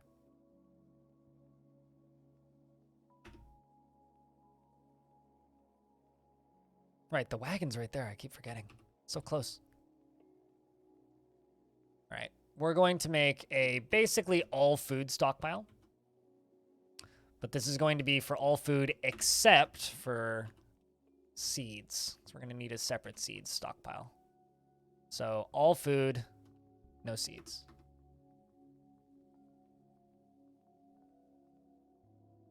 This should be one of the first things you do when you start a new fortress.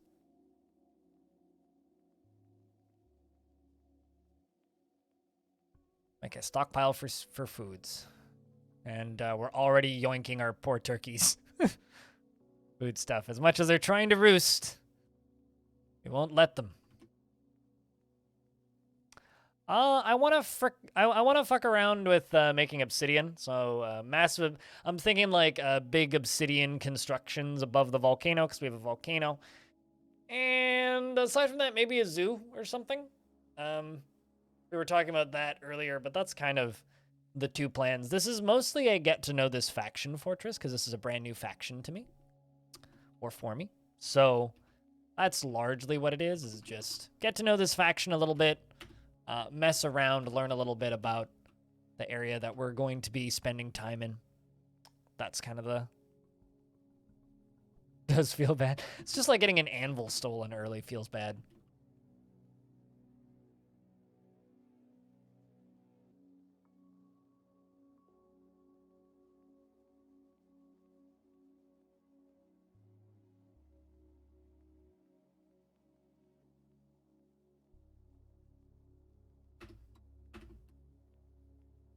Which I've had happen very early in forts. Anvil stolen. Oops.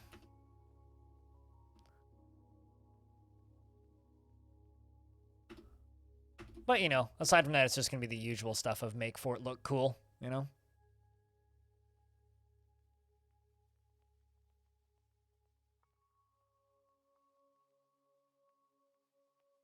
Also, man, it's nice to be at full frame.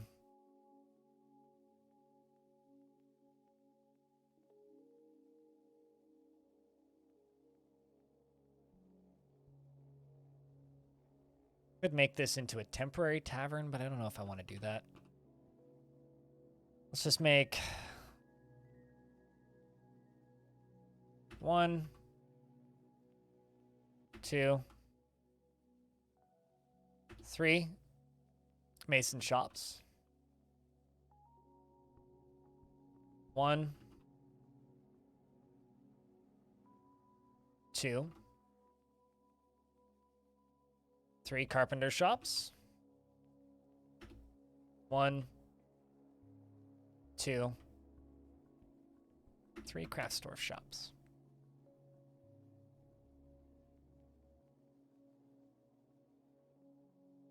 There's never a more glamorous moment. What do you mean it's not glamorous?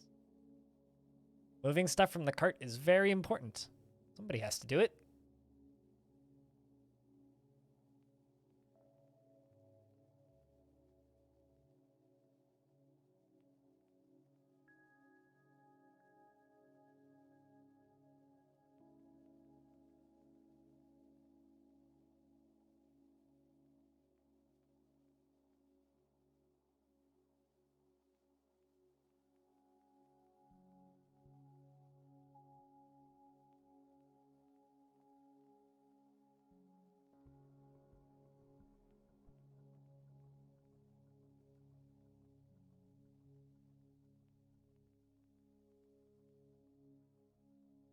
Should probably just smooth this whole thing. Minus the outside bits. Just don't need to do the floor.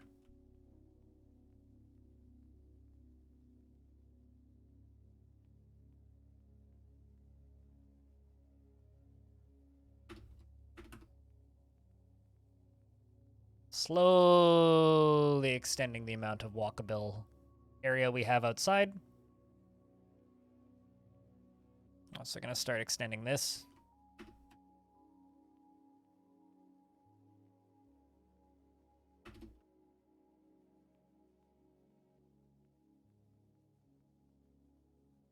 Once all my workshops down there are done, we can nuke these ones. And then down here, we're going to make a finished goods / furniture stockpile.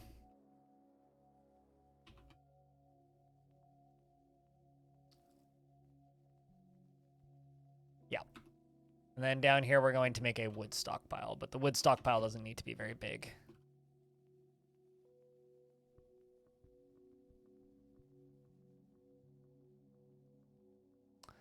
Ansel's building, reason, creature, occupying site. Probably another dwarf. Or yourself, even.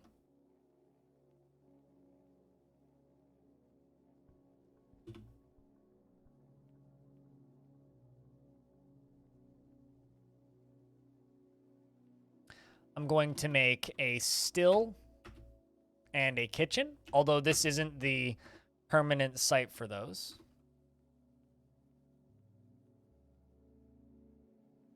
Zed, yes. So gonna make a butcher shop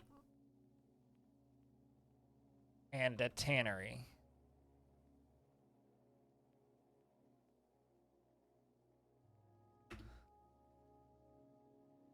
Feeling happy? Me? I'm never really happy, but it's been a good day so far. Why? Also scrolling back up a little bit in chat, Jack Nrick, in regards to the particular location, we're right here. We're pretty far north from previous forts, and just a little bit northeast from our faction. This is the main faction down here. So this is where the majority of our dwarves are in this world. And we're just kind of up here in this little patch of savanna right next to a volcano. But you're asking somebody with chronic depression if he's happy. I would say that it's difficult for me to know the meaning of that word in particular. But I'm not unhappy today. I don't know. It's just a weird question to answer.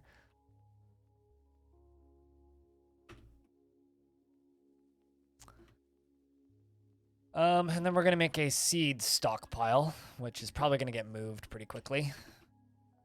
It's just a food stockpile with everything removed. and no barrels.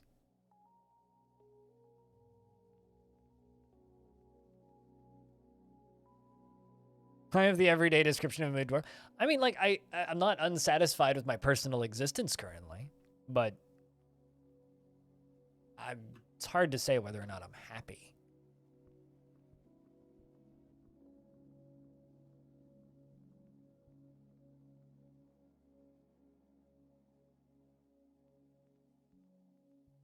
I don't know. How are you, Orion? Are you feeling happy? I'm pretty flat, and I'm usually pretty flat. I'm generally only happy, I would say, when I'm not sober. That's the only time that I can, like, state that I'm happy without lying. So right now I'm okay. Pretty neutral. Which is good for me.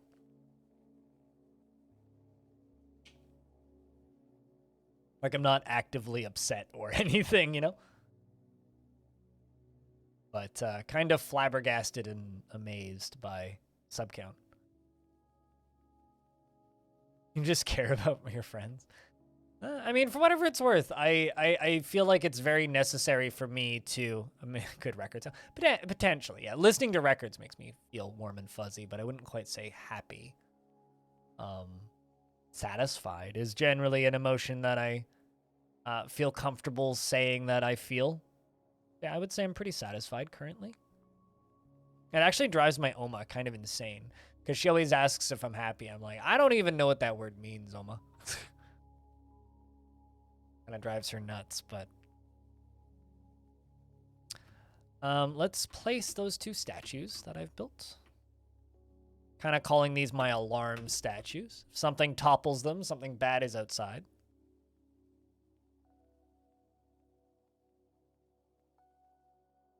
I think that the starting design of this fort is quite promising.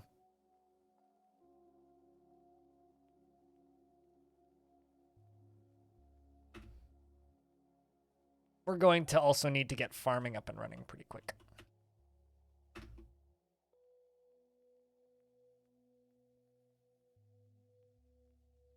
This big room is currently the only inhabited room, but you know, I like usually refer to these large rooms as like, oh, this is our construction site.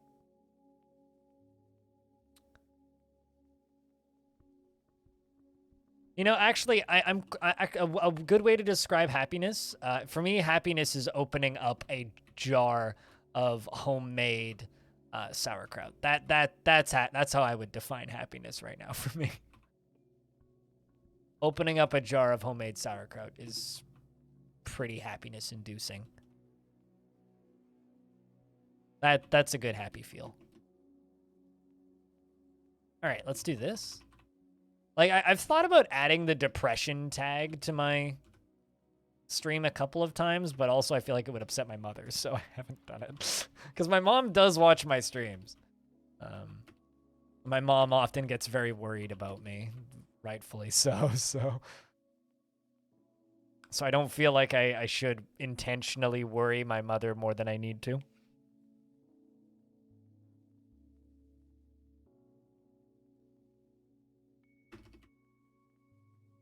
I already worry her enough as is. So this is going to be our... thinking Tavern Temple, eventually just Tavern until we can make a nicer temple.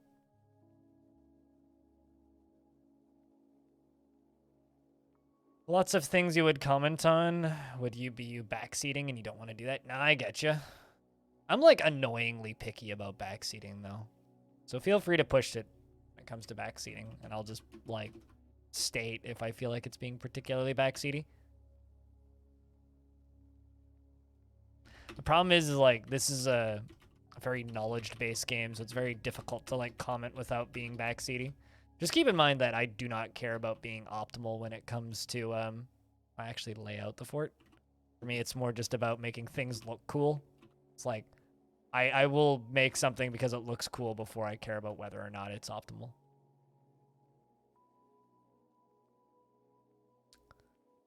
Once all the things are done being put away, they will then, you know, work their way up there. My stills are done, so I'm just going to kind of have an idling job of brew drink. Brew drink. And kitchen, we're going to not cook plump helmets. Yes.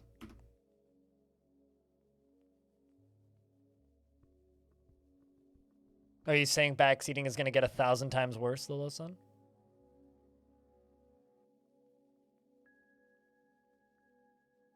Yeah, no. Which is why I always feel like whenever people like start poking me about being optimal, I mean, to be fair, all of my workshops are aligned. Rooms, beauty and asymmetry. Human faces aren't symmetrical. And they look weird when they're symmetrical.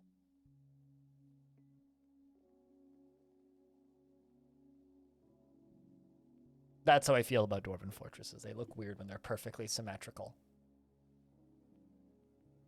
They can have symmetrical portions, but if they're entirely symmetrical, they look strange as hell to me.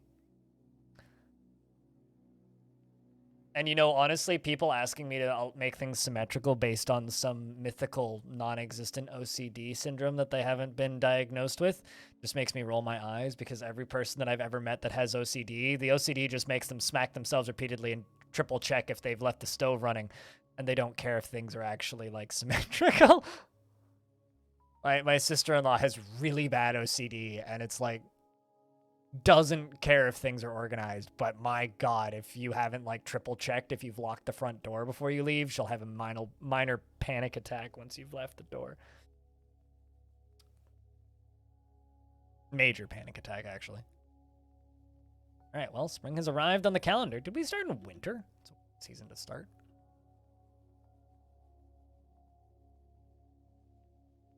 Really is a warm biome, which is good for freezing. All right, we're starting to dig out our tavern lair. Could maybe make this into a farming spot right here. We dig into dirt again.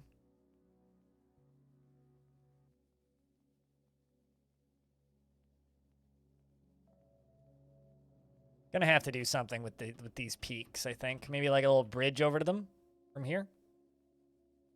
Gonna have to do something. I think we like channel out a bunch of this peak and make like a weird kind of pillar thing.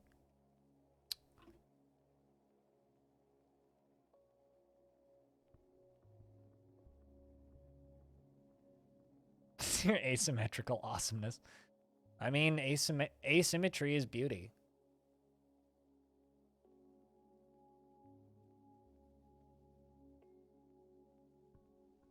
Like so much effort and planning in these games.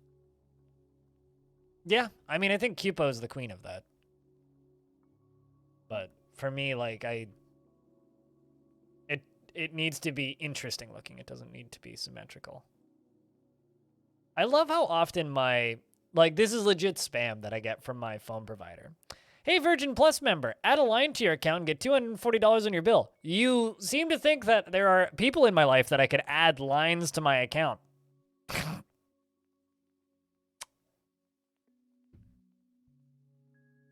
There's a planning tool in the game right now. Why do you need it in premium? It's already got one. Literally just hit marker only instead of designate. I just don't use planning tools. I don't use them in any game.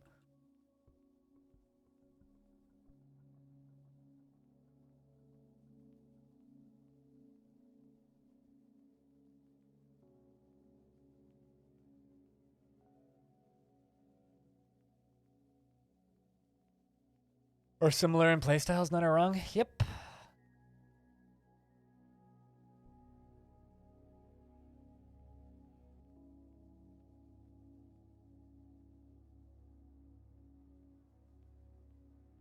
As soon as it's out of perception range, sure. But OCD is just like blindness. A lot of people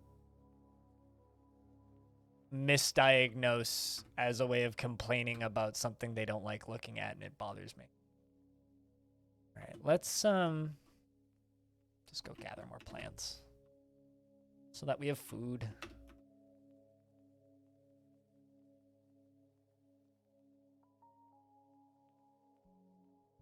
As if I got $800 lying around to have something I don't need. Exactly, yeah. Exactly.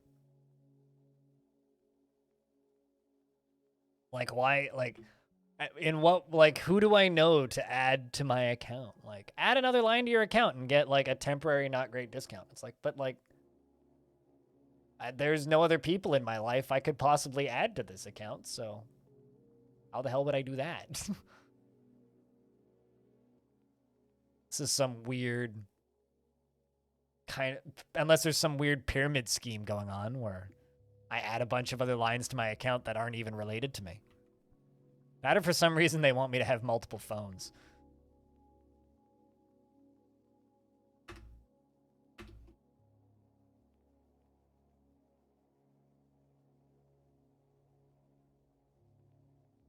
Yes, which is why it annoys me when people are like, it's not symmetrical, you're hurting my OCD. It's like, OCD isn't a slang term for liking symmetry. It's a serious mental disorder. But, like, everybody just uses it as a slang term for not liking the shape of things. Bothers me.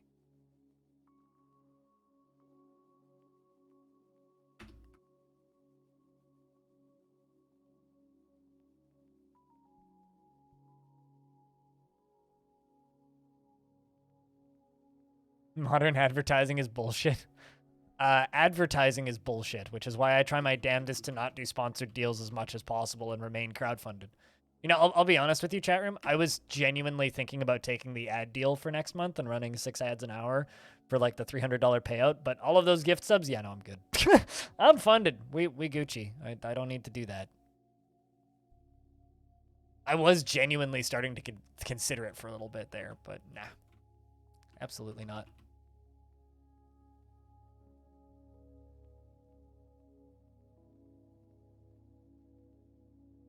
Six ads an hour. Yep.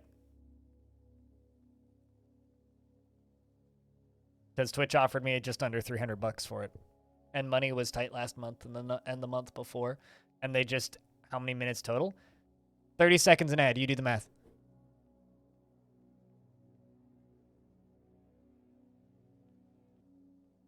It cheapens someone who is affected by OCD, and those flippant use of trauma being triggered bothers you as well. Yep. And pushed you to Turbo. They've almost made me go buy Turbo. Notram. I'm quite happy with just the pre-rolls. I'm actually totally fine with watching pre-rolls. Apparently, people see their view counts go up when they run ads because people stick around after raids and such. But, like, then there's me where I'm like, also, I don't get raids, really? I get maybe, like, 3 raids a week, if that. So maybe if you're getting tons of raids, that might be true.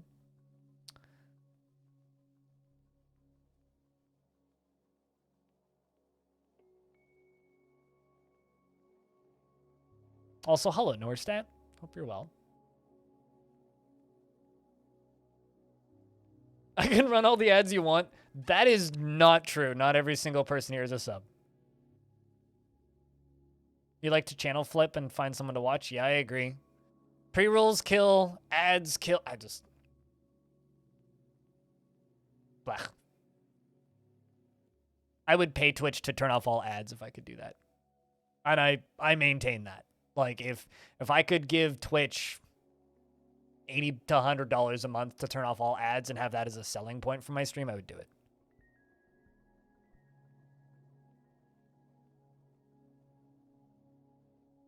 Yeah, I tend to agree. I just wish that the ads didn't play immediately. I wish that there was like a 30-second period of viewing before you see the ad.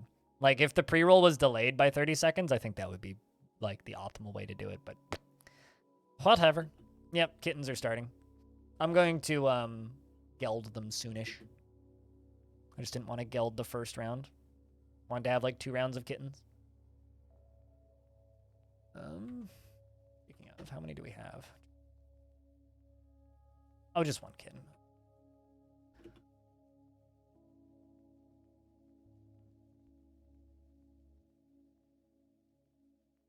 Yeah, no, I agree. I mean, that's like the only way where like the blocking pre-rolls with redonkulous numbers of ads actually benefits you is if you get a lot of raids, which I stream fucking Dwarf Fortress. I don't get many raids.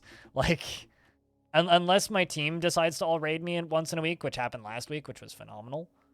I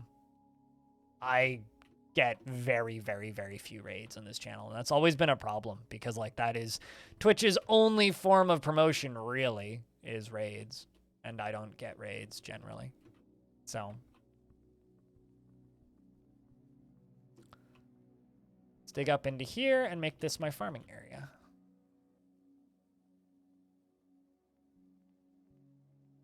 Dude, Kitboga hasn't raided me since, what's his name? Eteric stopped being Kitboga's mod.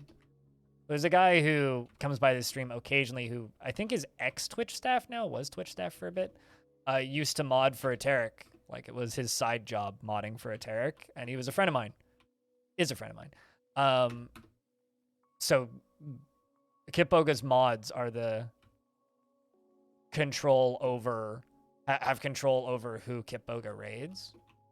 So that's how I got a couple of Kitboga raids in the past, was because I was a friend of one of his mods. Wait for the Steam version to be on. So people keep saying, but you don't know until it happens. I'm going to, like, continue being a pessimist as to how well the channel's going to do when Premium comes out until it's out, because if I get excited, then I will be endlessly disappointed, I expect. Let's cut this out, cut that out. There'll be plenty of farming space, I think. No, about an hour and a half into the new fort, maybe an hour into the new fort, because I have a long intro screen, and past the intro screen, there was then prep, so. But close.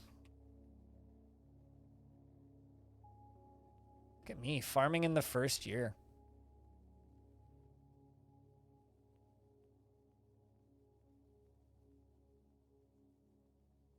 Well, I mean, you can't be disappointed by dates if no one ever goes out with you, and you only ever get ghosted, which is what happens to me, so that's also my dating expectations.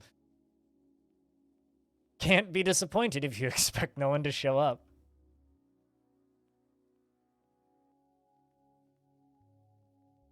I might as well just cut out the rest of this.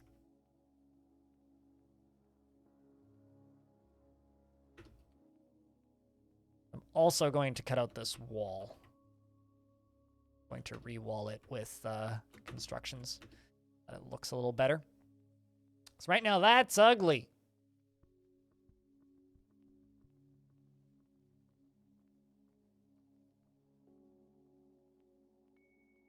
Those are dirt. Or the brownish bits at the side of the mountain. Instead of stone walls, it's dirt walls. Silt.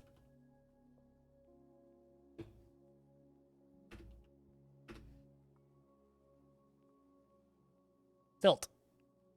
Sand. Not sure what's happening in that image, but sand. Which is why I'm farming in it. Wish you could carve constructed walls. I learned recently you can fortify constructed walls, which I think is kind of neat. But yeah, I kind of agree.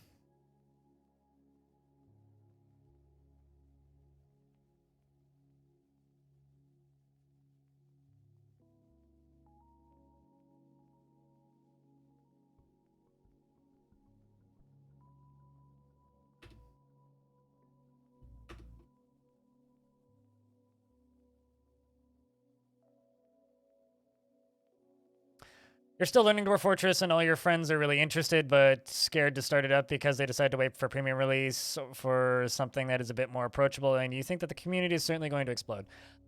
Here's the thing, right? This has nothing to do with Dwarf Fortress doing well or not. I think Dwarf Fortress is going to do very, very well when premium releases. But for me as a broadcaster, I've been streaming on Twitch as of November 14th. For 9 years, 10 years inconsistently, right? Don't worry. If someone wants to wait for release, just let them wait for release. Beals guy. So for me, when I say I don't know if my channel's going to do well, and I will just kind of wait.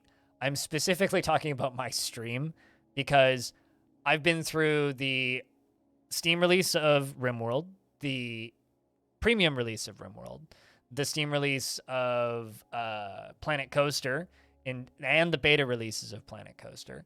I've been through multiple massive expansion releases of Elite Dangerous, multiple roguelike releases and games that I was very excited about, games that came through Kickstarter and various other formats. And my channel's never exploded. Multiple games that have blown up other streamers and like very close friends of mine and made them grow considerably that I streamed and I stayed about the same size. So when I say that I'm not like getting excited, it's specifically about like the size and scale of my channel. I'm not going to get excited because I've been disappointed in every other point in history where similar events have happened. So we'll see. We won't know until it's out. That's specifically what I'm referring to. And everybody's like, oh, make tutorials. I made tutorials for all those games too. So I will do my damnedest, and we'll see how it goes.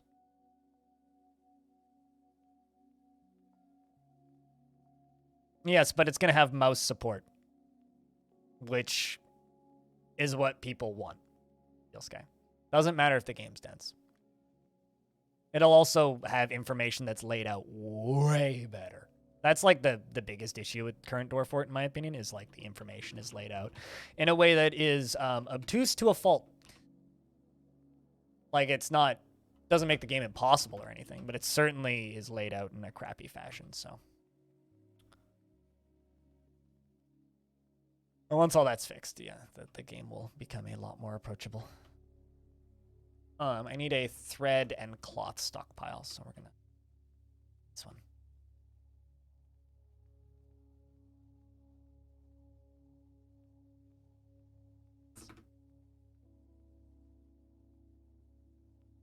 Yeah, no, totally. I mean, like, and once premium is released, classic will also get really updated, and classic includes the the ASCII look. So if you do want the uh-oh, what are my animals scared of? Oh, Kias. Well, fortunately, everything's inside. Also, mountain goats. Look at that. Mountain goats are milkable, methinks.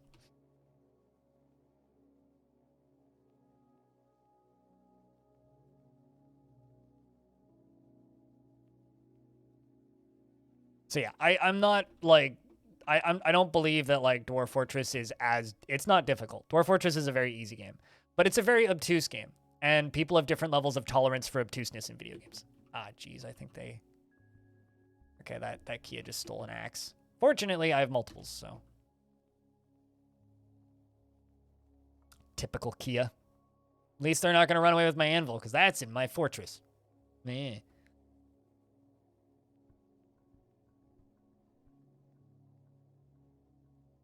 Yeah, I just don't like to get excited for my own potential success because it's just something that I've been disappointed by so many times in the past. It's very difficult to get excited about something that's consistently not worked.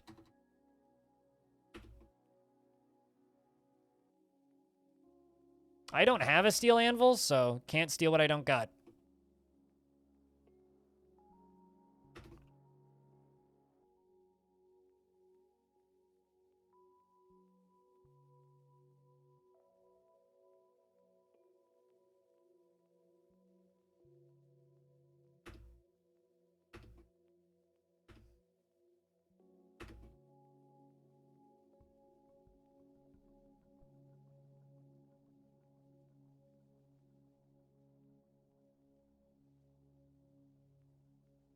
Well, we gotta go put those turkeys back. Be very amused if it stole a turkey egg. It would be a very... It's like, oh, are you gonna steal that and raise that yourself? Or are you gonna eat it? Would be the question there. But yeah, I don't know. As I've said many times, I fully expect Dwarf Fortress to sell 200,000 copies in the first week. And then after that, it's just gravy. Especially if they can maintain a very positive review score. As long as they can hold that, like, solid 90+% reviews and... Game's hitching. Large maps will do this. Because weight is a mysterious thing in Dwarf Fortress. That's how.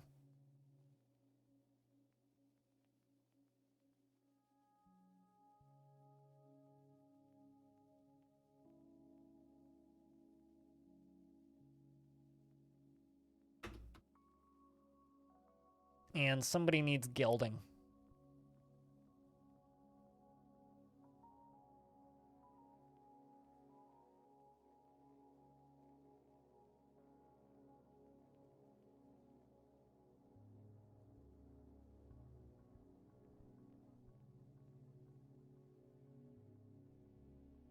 I mean, gild cats.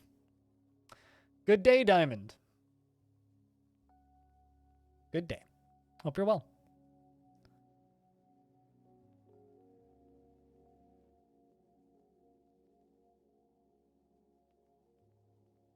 What?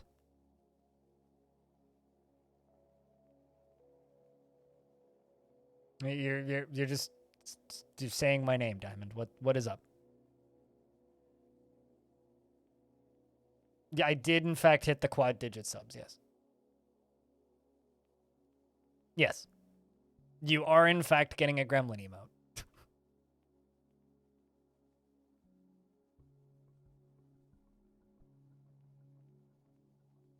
People are babbling really loudly right outside of my apartment. Kia walks into a bar with an anvil and it breaks.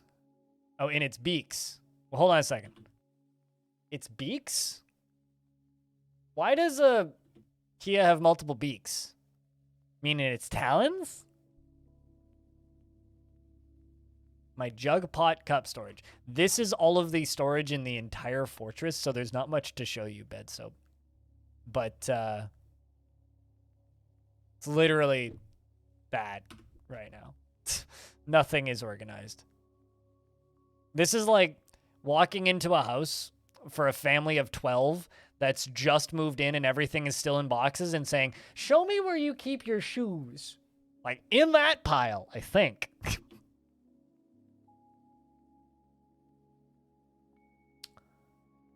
I don't know. I just expect that number to drop every day until it hits 0 and I have to go get a real job. So if we get 2 to the power of 10 subscribers, I mean, then, man, math. Tygo got attacked by a Kia. Very typical. The miner throws the Kia by the third toe of their right foot in the miner's left hand. The miner then punches the Kia in the left upper leg with her right hand, bruising the skin. Would you look at that?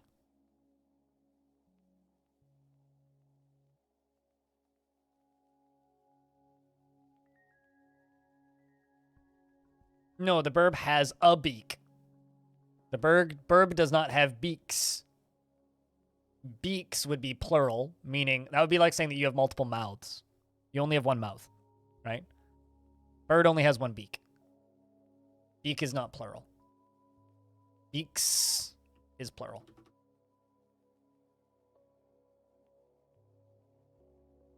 I set that as high priority smoothing, so they go in there and get that done so we can get tables in there.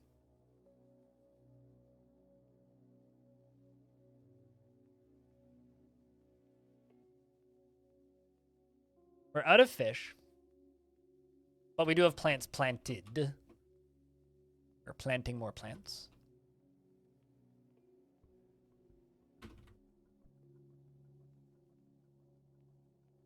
I mean, there's upper mouth and lower mouth, your jaw, but you don't need 2 parts to have a beak. So if it was carrying something in its beak, it would just be carrying something in its beak. It wouldn't be carrying something in its beaks. I'm gonna go close my door because people are smoking cigars outside. Hold on.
All right.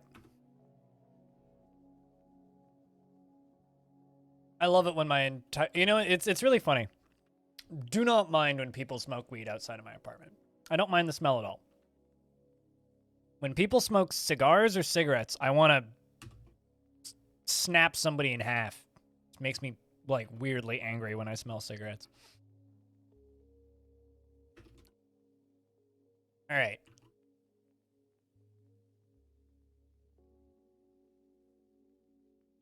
This has been like English language lesson with Blind and Twitch chat, where we teach all of Dutch chat how to like word English words.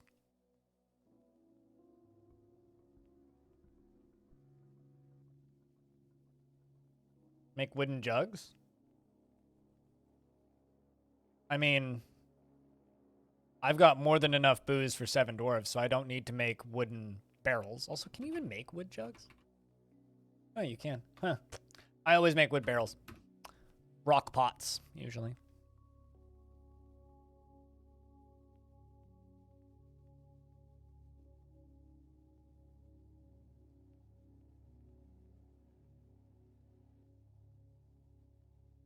You're invited to our next streamer session, a fireside chat featuring Double Lift. Don't care about what Double Lift has to say about streaming. Thanks. I know he's like OG and kind of important, but do not care what Double Lift has to say. Anyways, we've gelded a cat. Why that? But the stray cat missed. So, it's fine. Man, that mirror just looks weird to me.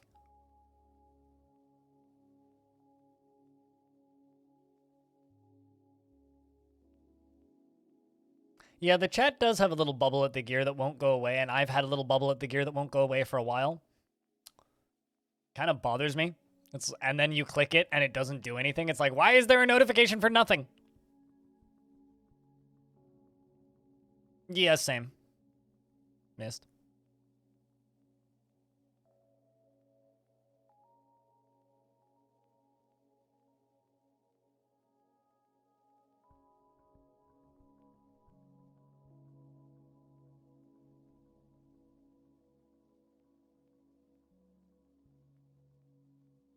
There's a new feature. Yeah, it's a notification that's stuck and won't go away.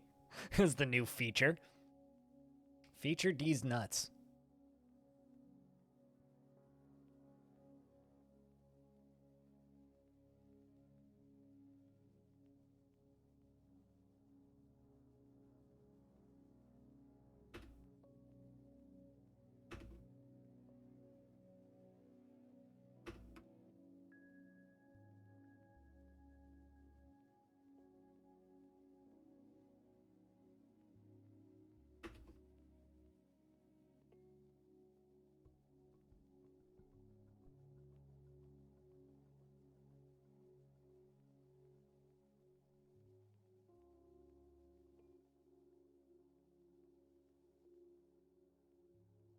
I really should make an inner walkway for this, but I kind of don't want to.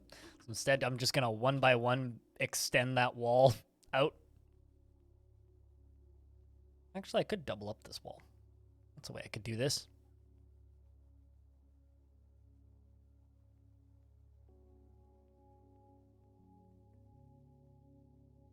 All right, they're working on that, and then we can get tables up there.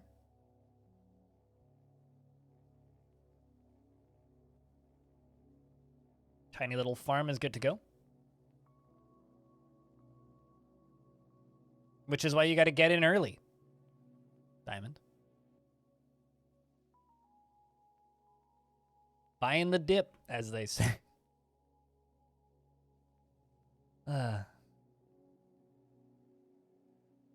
Sometimes I can't even ironically make fun of cryptocurrency and NFTs.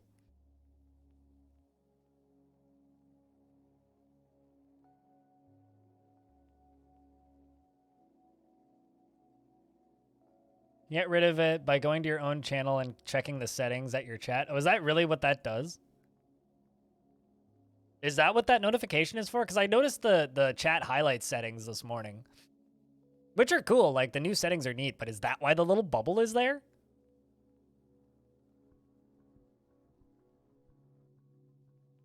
That's wild, okay. Why would that notification be there for that? That seems strange. Those are pretty forests. All these different colors of trees. Citrons. Finger limes. Finger limes are expensive, by the way. I looked into buying some imported finger limes once. Because I wanted to try cooking with them. They're like a not as sweet lime. They're expensive as fuck. Because you basically just have to get them imported from Australia. Can't wait to see the trees in premium. Yeah, there was somebody complaining about the trees in premium, like, because all of the leaves change colors at the same time, and it's like, nah, we're not gonna get multiple shades. Let's ask for one thing at a time. I mean, we still haven't seen the evil biomes. I want to see what the evil biomes look like. I want to see those finger plants and eyeballs blinking at me in real time.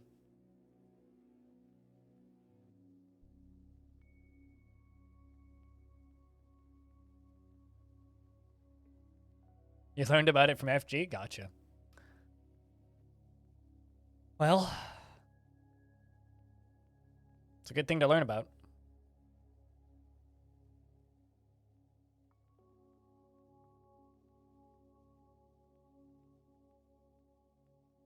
Hopefully we'll see what those emotes are going to look like sooner rather than later, Diamond. But yeah, we're getting a gremlin, we're getting a ghost, and we're getting a puke. And I don't know what the fourth one is. I haven't confirmed a fourth one yet. I have a fourth space. I don't know what it's going to be, so one thing at a time.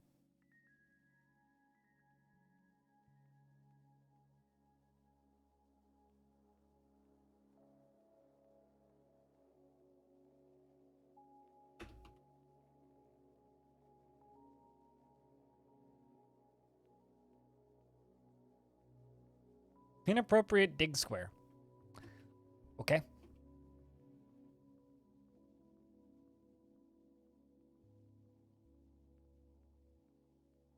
Beware its deadly laser. God, if something showed up in Dwarf Fortress and told me to beware of its deadly laser, I would be genuinely terrified.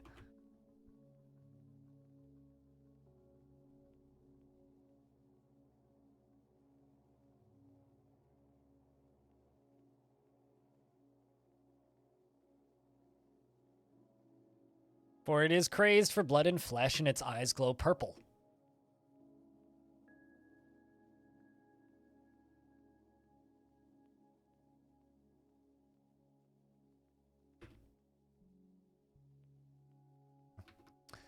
Let's actually do it this way.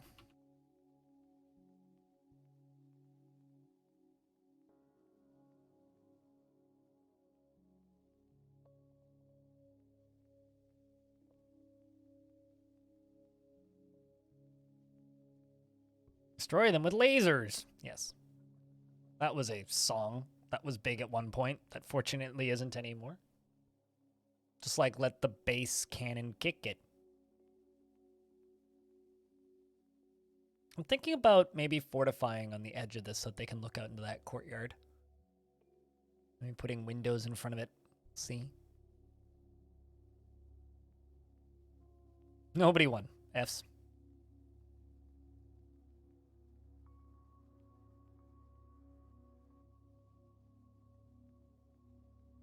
Not sure how chat won. Nobody won. Oh, wait. Were you the only person who invested? No, you and Peter invested.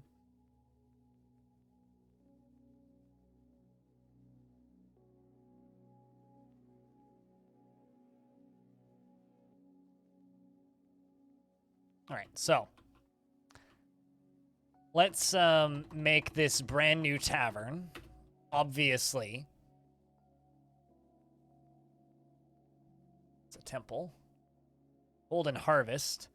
Obviously, this tavern needs a rename. It's going to be renamed to the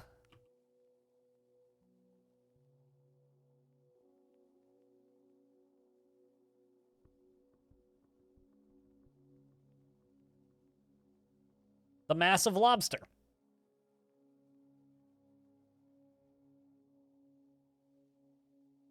Just because it's fitting, you know?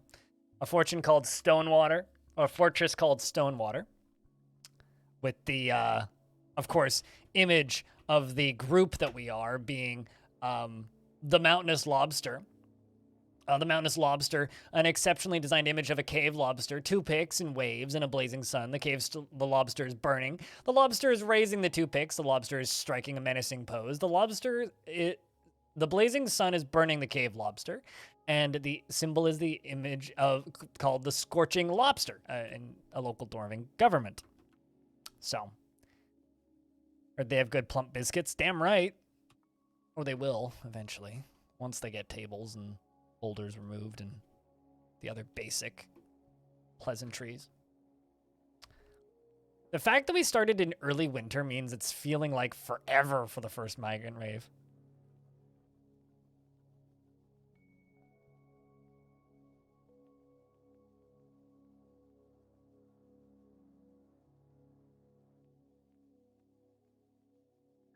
I mean, what about Zoidberg?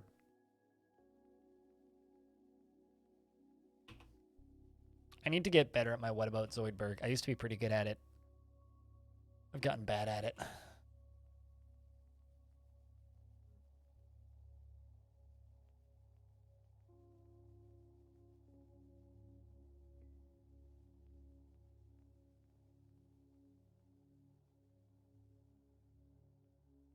Not a huge amount has happened this early on in the fort, but you know what? That's okay. Times it's got to be a slow start.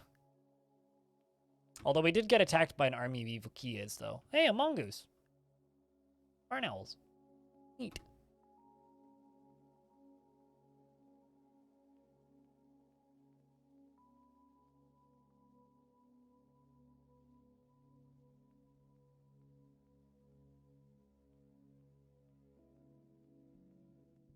All right. Also, I think I'm going to do an early lunch in a couple of minutes here. Wait for dwarves to actually do things in the tavern. Like Rory is up here socializing. He's bored after doing nothing creative for so long. Bored after being unable to practice a craft for too long. Well, I think I'm going to remove carpentry from you and give you masonry and see how you feel about that. Could just give you stone detailing, but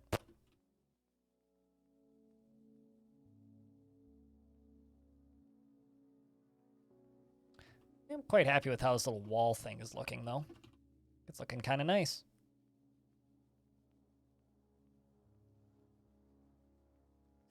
Make a downstair from up here. No, downstair. Just out of Adasite. And then an upstair down here out of Adasite. And this is going to be like a little actual walkable wall. I might make the upper layer fortified. I haven't fully decided yet. But I'm thinking on the outside here, we're going to have like some sort of lava flow. I'm going to need to figure out how we're actually going to construct that, though. I think lava forges need to happen. Because once we have lava forges, we can, you know, make glass very easily. Because there's sand freaking everywhere. So, I mean, like, this is literally just a sand wall right here. So we can just dig over here and be making sand like nobody's business. That's all sand right there, right? So, it is certainly coarse and does definitely get everywhere. And there's a mongoose running around. Look at this. Very small mammal with short legs and a long tail. Running around and doing its thing.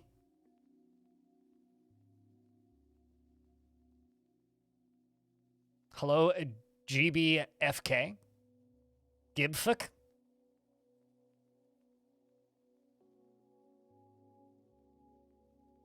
Does it make my dwarves sand people? Well, they're not people, they're dwarves.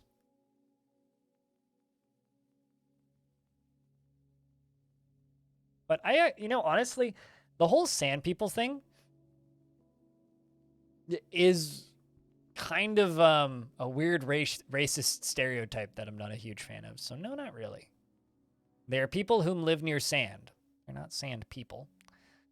IKEA finally flew off with that battle axe that it's been flying off with for a while.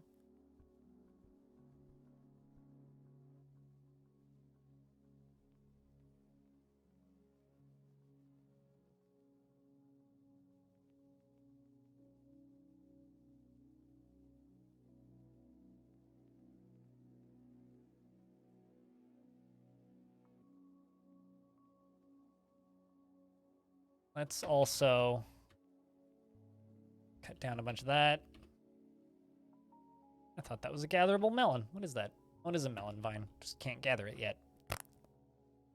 Go figure.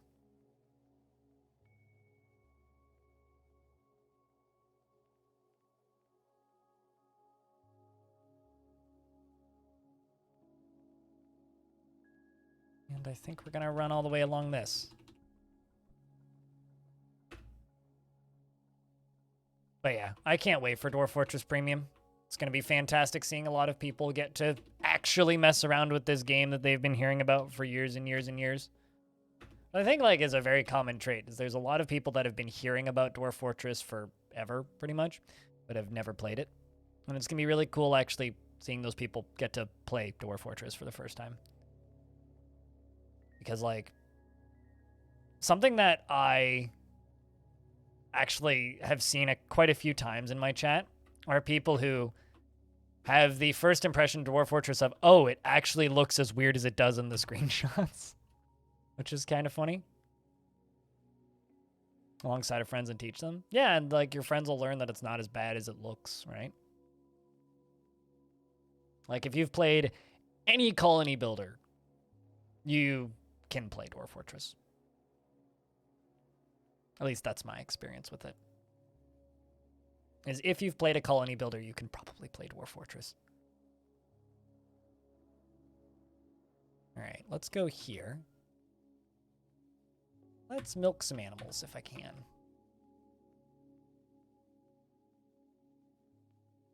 Should have at least 2 milkable animals, and we can make 2 rounds of cheese.